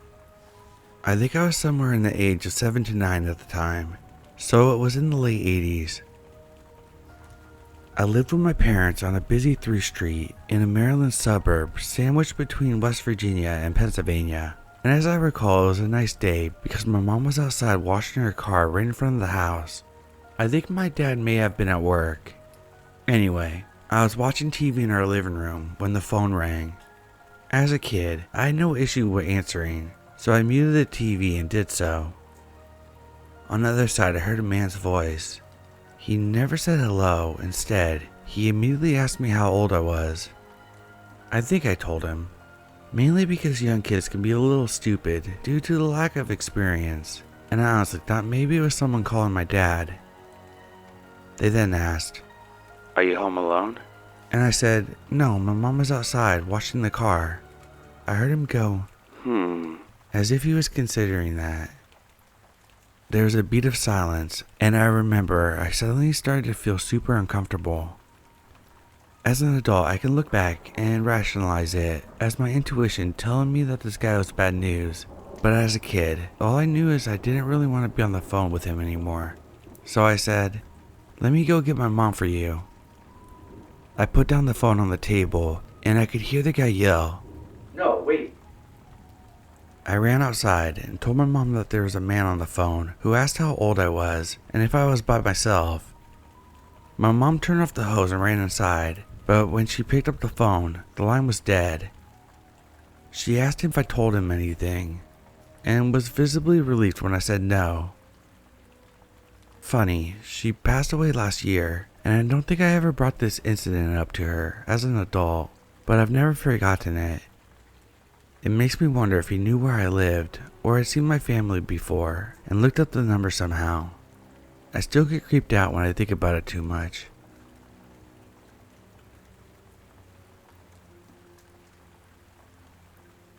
So my boyfriend was calling my mom's phone because she couldn't find it, like usual. He started calling it and it was ringing until someone that sounded like my mom picked up and said hello. It became staticky and beeped a couple times before it hung up. My boyfriend and I didn't think too much of it at first as we thought she found it. But when we asked, she was still looking for it. We told her what happened and she freaked out, thinking that she left it at a friend's house, but it was locked in her car the whole time. I'm not sure why there was a voice on the other end of the call, especially since it sounded similar to my mom, but it creeped us out for sure.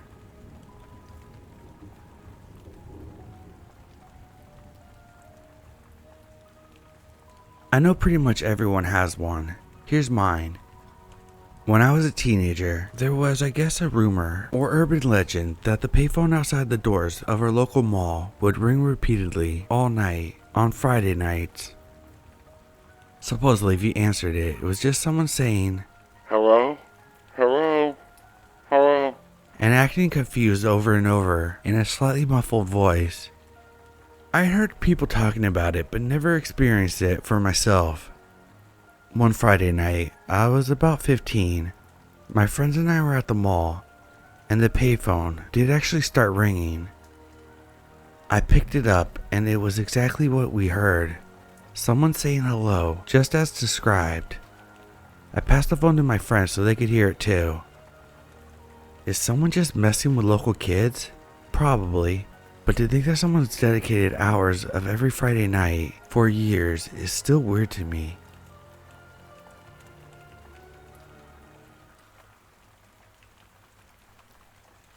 A man was calling a local park payphone, talking to kids and asking to meet them. I was a police explorer and in high school at the time. The police asked me to wait at the park for a phone call. A call came in and it sounded like a man with a Spanish accent. Another call came, and I had a conversation with him, pretending I was 9 years old. He asked to meet me at another park nearby. He sounded like a young man in his 30s. The police gave me a small tape recorder and hid in the bushes across the street, with someone also in a van nearby. A tall old man showed up. We had a conversation about his daughter's wedding that had been held at the park. He asked me my name. I gave him the fake name I had used on the phone call. He asked if I wanted to be his boyfriend. I stood up, which was the agreed upon signal that this was the man who was doing the calling. The police swarmed in and arrested him. I had to go to the station and give him my statement. He saw me through the window and ranted, "I knew she wasn't 9 years old." I found out decades later that he had been a radio announcer and knew how to do different voices. He went to jail.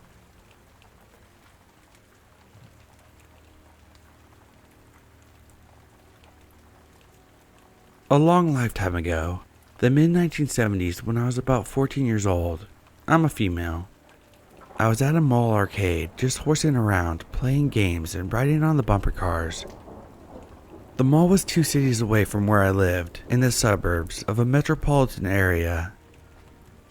I knew a lot of the kids who hung out there, but since we all lived at a distance from the particular mall, we weren't friends away from the arcade. I only knew these people by their first names and maybe the city that they lived in. More commonly, we each knew which kid was best at which video game. I remember talking to a man outside the arcade who asked me a few general questions. Things like, "Did you run out of quarters? Shouldn't you be home studying?" I was wearing a t-shirt with my first name on it, but he didn't say my name. He was an adult and I thought he might even be a cop, but I wasn't doing anything wrong. That part didn't worry me. My mom had dropped me off there and she picked me up later to bring me home, so I really doubt he followed me. In fact, I forgot all about him within an hour. About a week later, the man phoned me. Now, that scared the living crap out of me. Back then, we only had landlines. I was 100% certain that I didn't give him my phone number. I don't remember even telling this man my surname, and if I had, my surname was different from my mother's, whose name was on the phone bill and in the phone book. I was at home alone when he called. The man was nice, but the situation was off. I was panic-stricken. He wanted to make sure I was okay. I asked him how he got my phone number. He said, "It wasn't hard."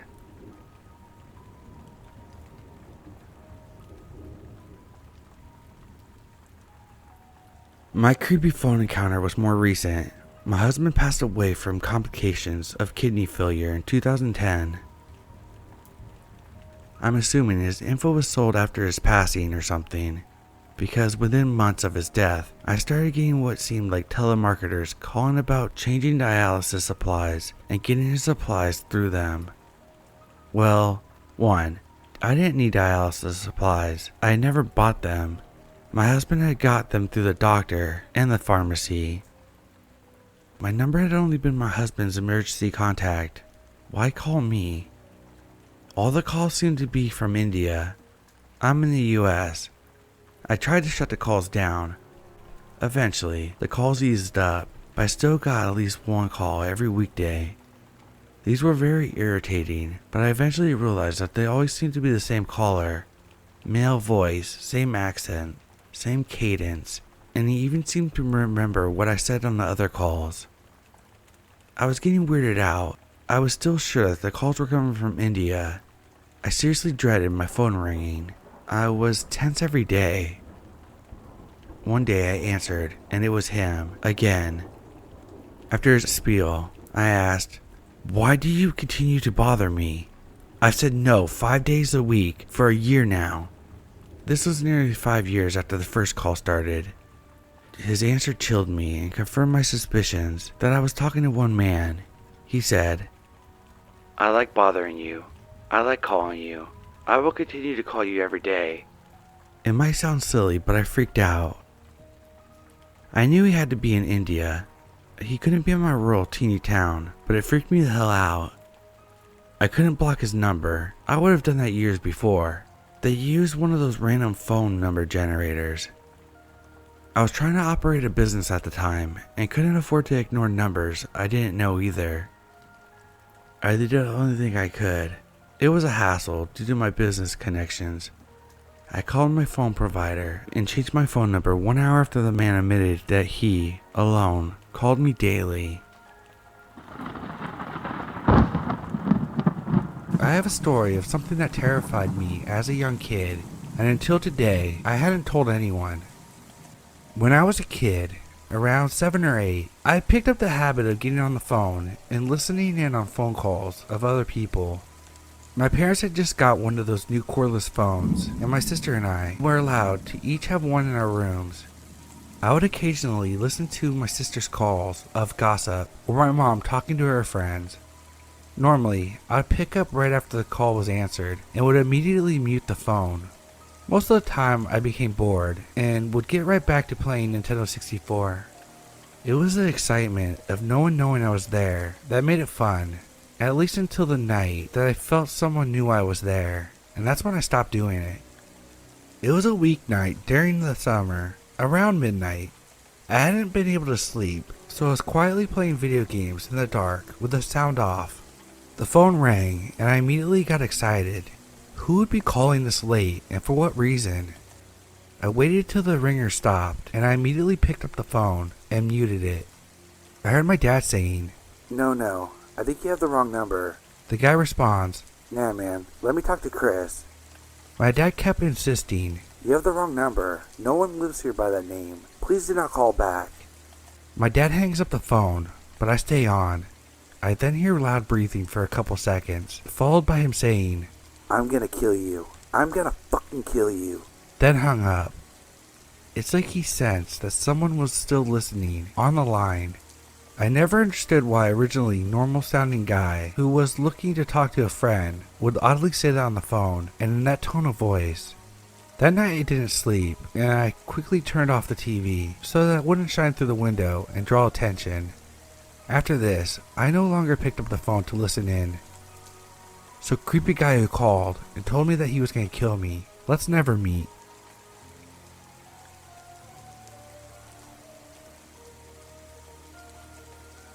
Well, this isn't nearly as creepy as other stories on here, but it still freaks me out to this day. A little background, this happened my freshman year in high school, so about 4 or 5 years ago. I don't want to say that I wasn't well liked, but I guess you could say I pretty much flew under the radar. Hell, hardly anyone knew my actual name. It pretty much goes without saying that I hardly had any friends, so it couldn't have been one of them trying to play a prank on me. Anyway, it was probably around midnight when my phone started to ring. It was from a blocked number, which is creepy in its own right, so I let it ring and go to voicemail. I didn't expect the caller to leave a message, seeing that blocked and unknown callers usually don't, so I was pretty apprehensive to listening to it. Curiosity got the best of me, however, so I decided to go for it. I figured there was no harm in it. It was probably a wrong number, right? The instant I heard the voice, I felt a sense of fear that was entirely foreign to me. It was a male voice, a deep, gravelly voice, that was seething with rage. It also seemed familiar, as if maybe I went to school with this person, but I couldn't place my finger on it. The voice not only addressed me by name, but also told me that they knew where I lived. They called me a snitch, telling me that I had gotten them expelled, and that snitches die. They threatened to come in my backyard while I was asleep and kill my dog, and then kill me. I thought about telling my parents about it, but I didn't want to anger whoever had called me. I never got another call like that again, and nothing ever happened. But damn, that scared the shit out of me.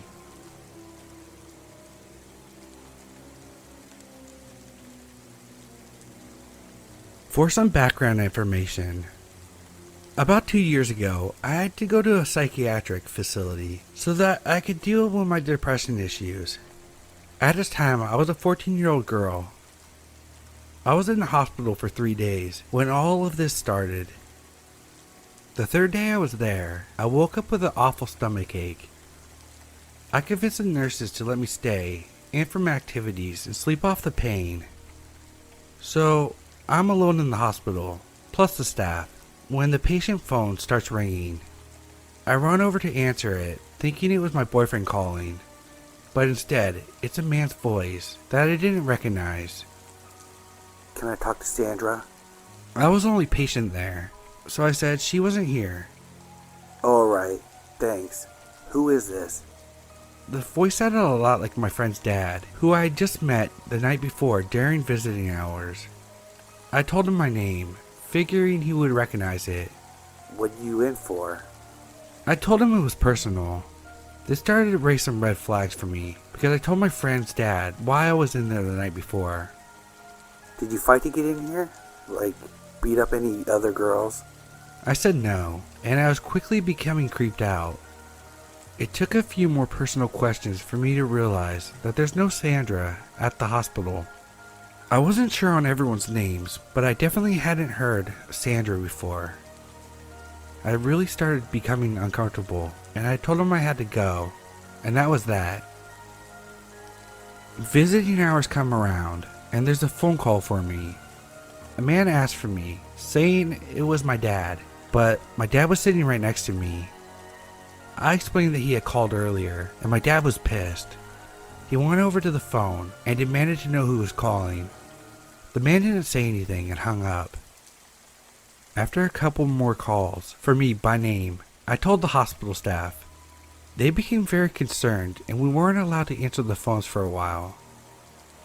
Apparently, a convicted rapist has been calling the mental hospitals for years now, getting the names of the girls who answer the phone. He then uses whatever information he learns from the girls and calls back continuously, posing as their dads or boyfriend. Apparently, he tried to pick up patients a couple times. The weirdest part is, when you call the hospital, you have to know the birth date of the person that you're trying to reach, or the staff won't put the call through. So, he somehow knew a bunch of crazy teenage girls' info, and used it to prey on us when we least expected it. It definitely freaked me the fuck out, seeing as he should have been the one in the hospital.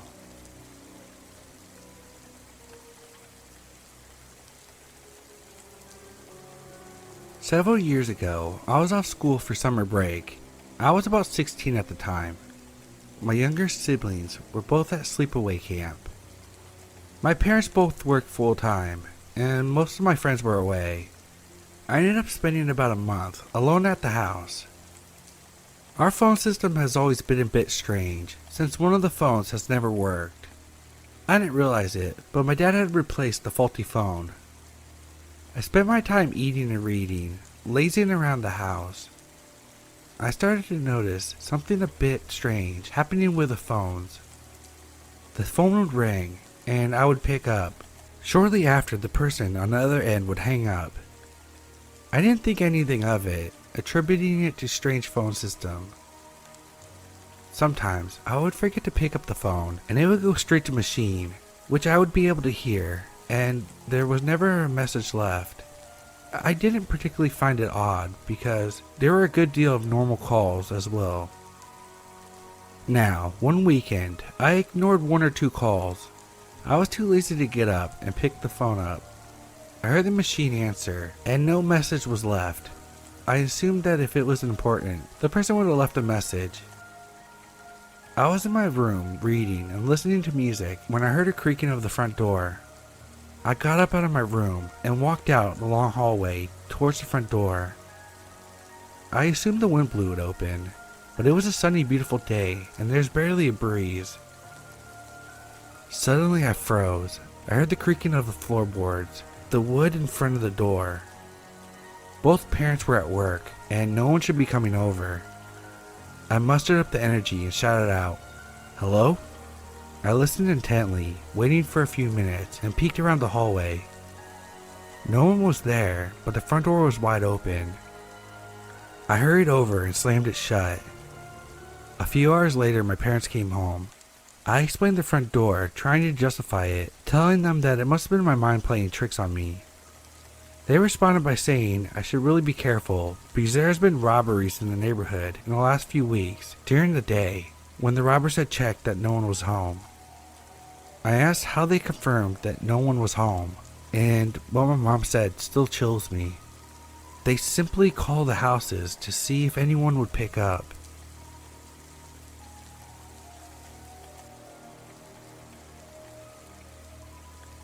This story takes place in 2005, if I'm not mistaken. At the time I was still in college, but my hometown was just a short drive away, so I ended up working at my local library. This part is relevant because I believe the subject of the story obtained my info through these means. I've had a number of creepy encounters with people, mostly men, throughout my life. I'm a straight male, but my short stature and boyish looks tend to attract a certain subset of creeps, though not as much as women have to suffer. I can at least say I understand the psychological terror it can instill. The library seemed like an epicenter for creeps. Like this creepy dude who wanted to paint me in private, which is in itself another story for another day. So one morning during summer of that year, after a pretty heavy night of drinking with some friends, I get a call from an unknown number. It's the 2000s, so I wasn't one to ignore calls at that time.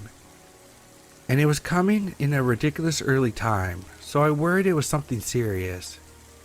Well, on the other end was this guy that sounded like he lacked confidence. You could hear the quivering in his voice. He asked if he could speak to, let's say, Charles. It was concerning some kind of business proposal. I told him he got the wrong number, but he kept on insisting that it was okay and he would talk to me instead. Since this happened so long ago, and I was certainly hungover, I can't remember the details of what came next, except it was very persistent, somewhat nonsensical, and very annoying, so I hung up after a little bit. A week or two would go by without incident, but one early morning, and another hangover one at that, another call from a different unknown number, same MO, asking for someone I didn't know about a deal or a home being sold. Whatever he could come up with. Again, I told him he got the wrong number, and this time promptly hung up on him after he went through his spiel that it was okay and he could talk to me instead. This started happening more frequently, seemingly at random, since he wasn't consistent with what day he would call, but it was always super early. I still don't know why I continued to pick up an unknown number, but even with the unsettling nature of the calls, I still wasn't 100% creeped out. Until one morning when I got another call. Same setup, except after I once again told him that he got the wrong number and I didn't want to hear about another proposal or what. He said in a rather creepy whisper, I want to see your nether regions. I told him if he didn't stop, I was going to call the cops. I heard him stutter, and then he hung up himself. Never heard from him again. Now the reason why I think the library is relevant here is because the place is mostly run by elderly women. They were as sweet as can be, and I loved working for them, but they had a habit of trusting random weirdos with personal information about their staff. The creep who wanted to paint me, for example, learned my full name and what I was studying in school simply by asking one of them when they were stationed at my desk. I know it doesn't seem totally weird, but I felt like it was a breach of privacy. Especially after that same creep, knowing that I was immediately uncomfortable in his presence, began to come in and linger around me when I would be stationed at the checkout counter, including leaning in real close and breathing heavily onto me. Gross stuff like that. I wouldn't be surprised if the phone creep got my info the same way, if he and the painter weren't one and the same. So creepy morning phone call guy, let's not meet, and I'm very glad that we never have.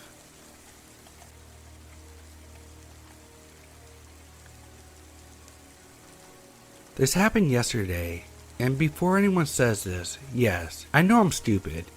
I had just gotten home from work around 9 p.m. and I barely had time to take off my shoes when I get a phone call from some number I didn't recognize. I'm searching for new jobs, and I thought it might be one of those places that I was applying to, calling me back. I pick up the phone, and it's some guy who says he's with some kind of third-party detention center, which, as he explained, was for low-risk inmates, and were sent there when the local jails were busy or filled. That should have set off a nice red flag for me, but for whatever reason, it just made sense in my tired brain. I was getting ready to tell this guy that I wasn't interested in making a donation or anything like that, when he says, "This is," insert my full name. I confirm, and he says that they're holding my boyfriend at this center, saying my boyfriend's full name and giving me a dead description of him. I said what's going on, since my boyfriend is supposed to be at work right now, and the guy on the other end provides an explanation. He says my boyfriend had struck a pregnant woman with his car on his way to work and was 4 times the legal limit for blood alcohol. He said the woman was in critical condition, and my boyfriend had a few broken ribs and broke his nose in the accident. I'm freaking out at this point and asked if I could speak to my boyfriend, which the man obliged. I was put on hold for a minute before my boyfriend picks up the line. This person on the other line was panicking, saying how it wasn't his fault and begged me not to tell his parents, again using my name. It didn't particularly sound like my boyfriend, but I figured it was because of his broken nose he supposedly had, and his tone really helped sell it because it sounded so legitimate. The man from before comes back on the line before I can ask any questions and explains that they had to sedate my boyfriend since he began to panic and hyperventilate, which I was starting to relate to more and more by the second. The man on the other end tells me that I should come right away and that bail was set for $2,000, cash only. I stupidly tell him that I don't have that much and that maybe I have half of that. He tells me that it's fine, and that I could work something out with the front office once I got there, and to just bring what I have, seemingly like he's trying to calm me down. He's giving me the address, and I could barely hold a pen because my hands were shaking so badly, and I'm very poorly trying to hold back tears. All of a sudden the door opens, and my boyfriend walks in, completely looking normal, with no broken nose, but more than a little confused as to why I was crying. I'm still on the phone with a man and ask him what the fuck he thinks he's doing, telling him how my boyfriend just walked in, and the guy promptly hangs up. I tried calling back a few times, but it went directly to voicemail. I find out the power to the bar my boyfriend works at had gone out, so his boss sent him home early, and I've never been so grateful for a power outage. My boyfriend slept on the couch to keep watch, but unfortunately I still couldn't sleep at night, so I decided to look up the name of the organization the man said he worked for. Big surprise, that turned up nothing. I then looked up the address he had given me on Google Maps, and see that it's some random abandoned strip mall in the middle of a sketchy area that was about an hour and a half out of town. What really freaked me out about this whole thing was, the guy knew my number, both me and my boyfriend's names, but it didn't sound like anyone I met before. I have no idea what would have been waiting for me there, but I'm counting my lucky stars right now. So to the guy who wanted to meet me for God knows what at a sketchy ass strip mall, let's not meet.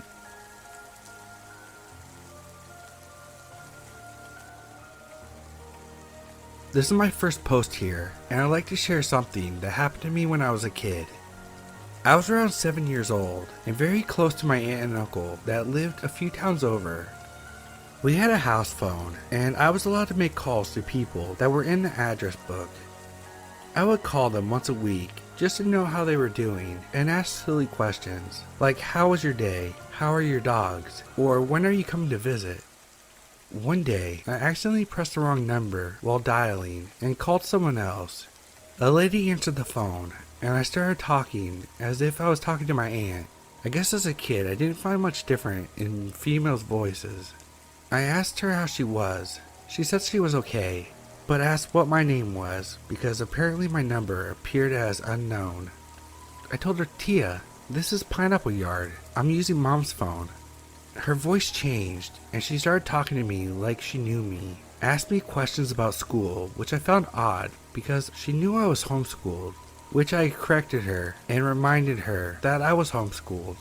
This went for 3 days. Around the same time of day, she would call. I would run to the phone and answer. We would talk for around a half an hour. My mom would only allow me to make calls for less than 10 minutes because it was expensive. So I told my aunt to call back when she wanted to talk because we couldn't pay the calls. We got close, talking about her day, how she was a teacher. I told her about stuff I liked and never felt closer to her. Then one day, she asked me for my address. She said she had forgotten where I lived and wanted to take a visit.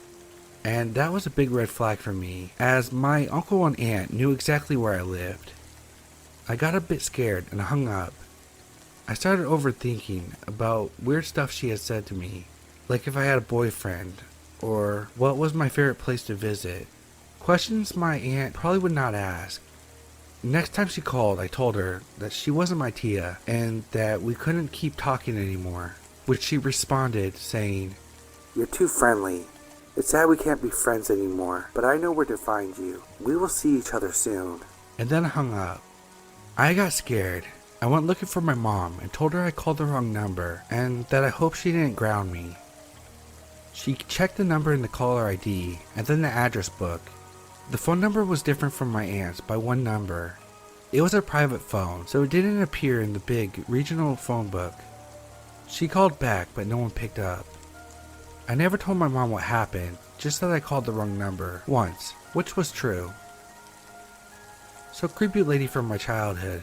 Let's not meet, ever.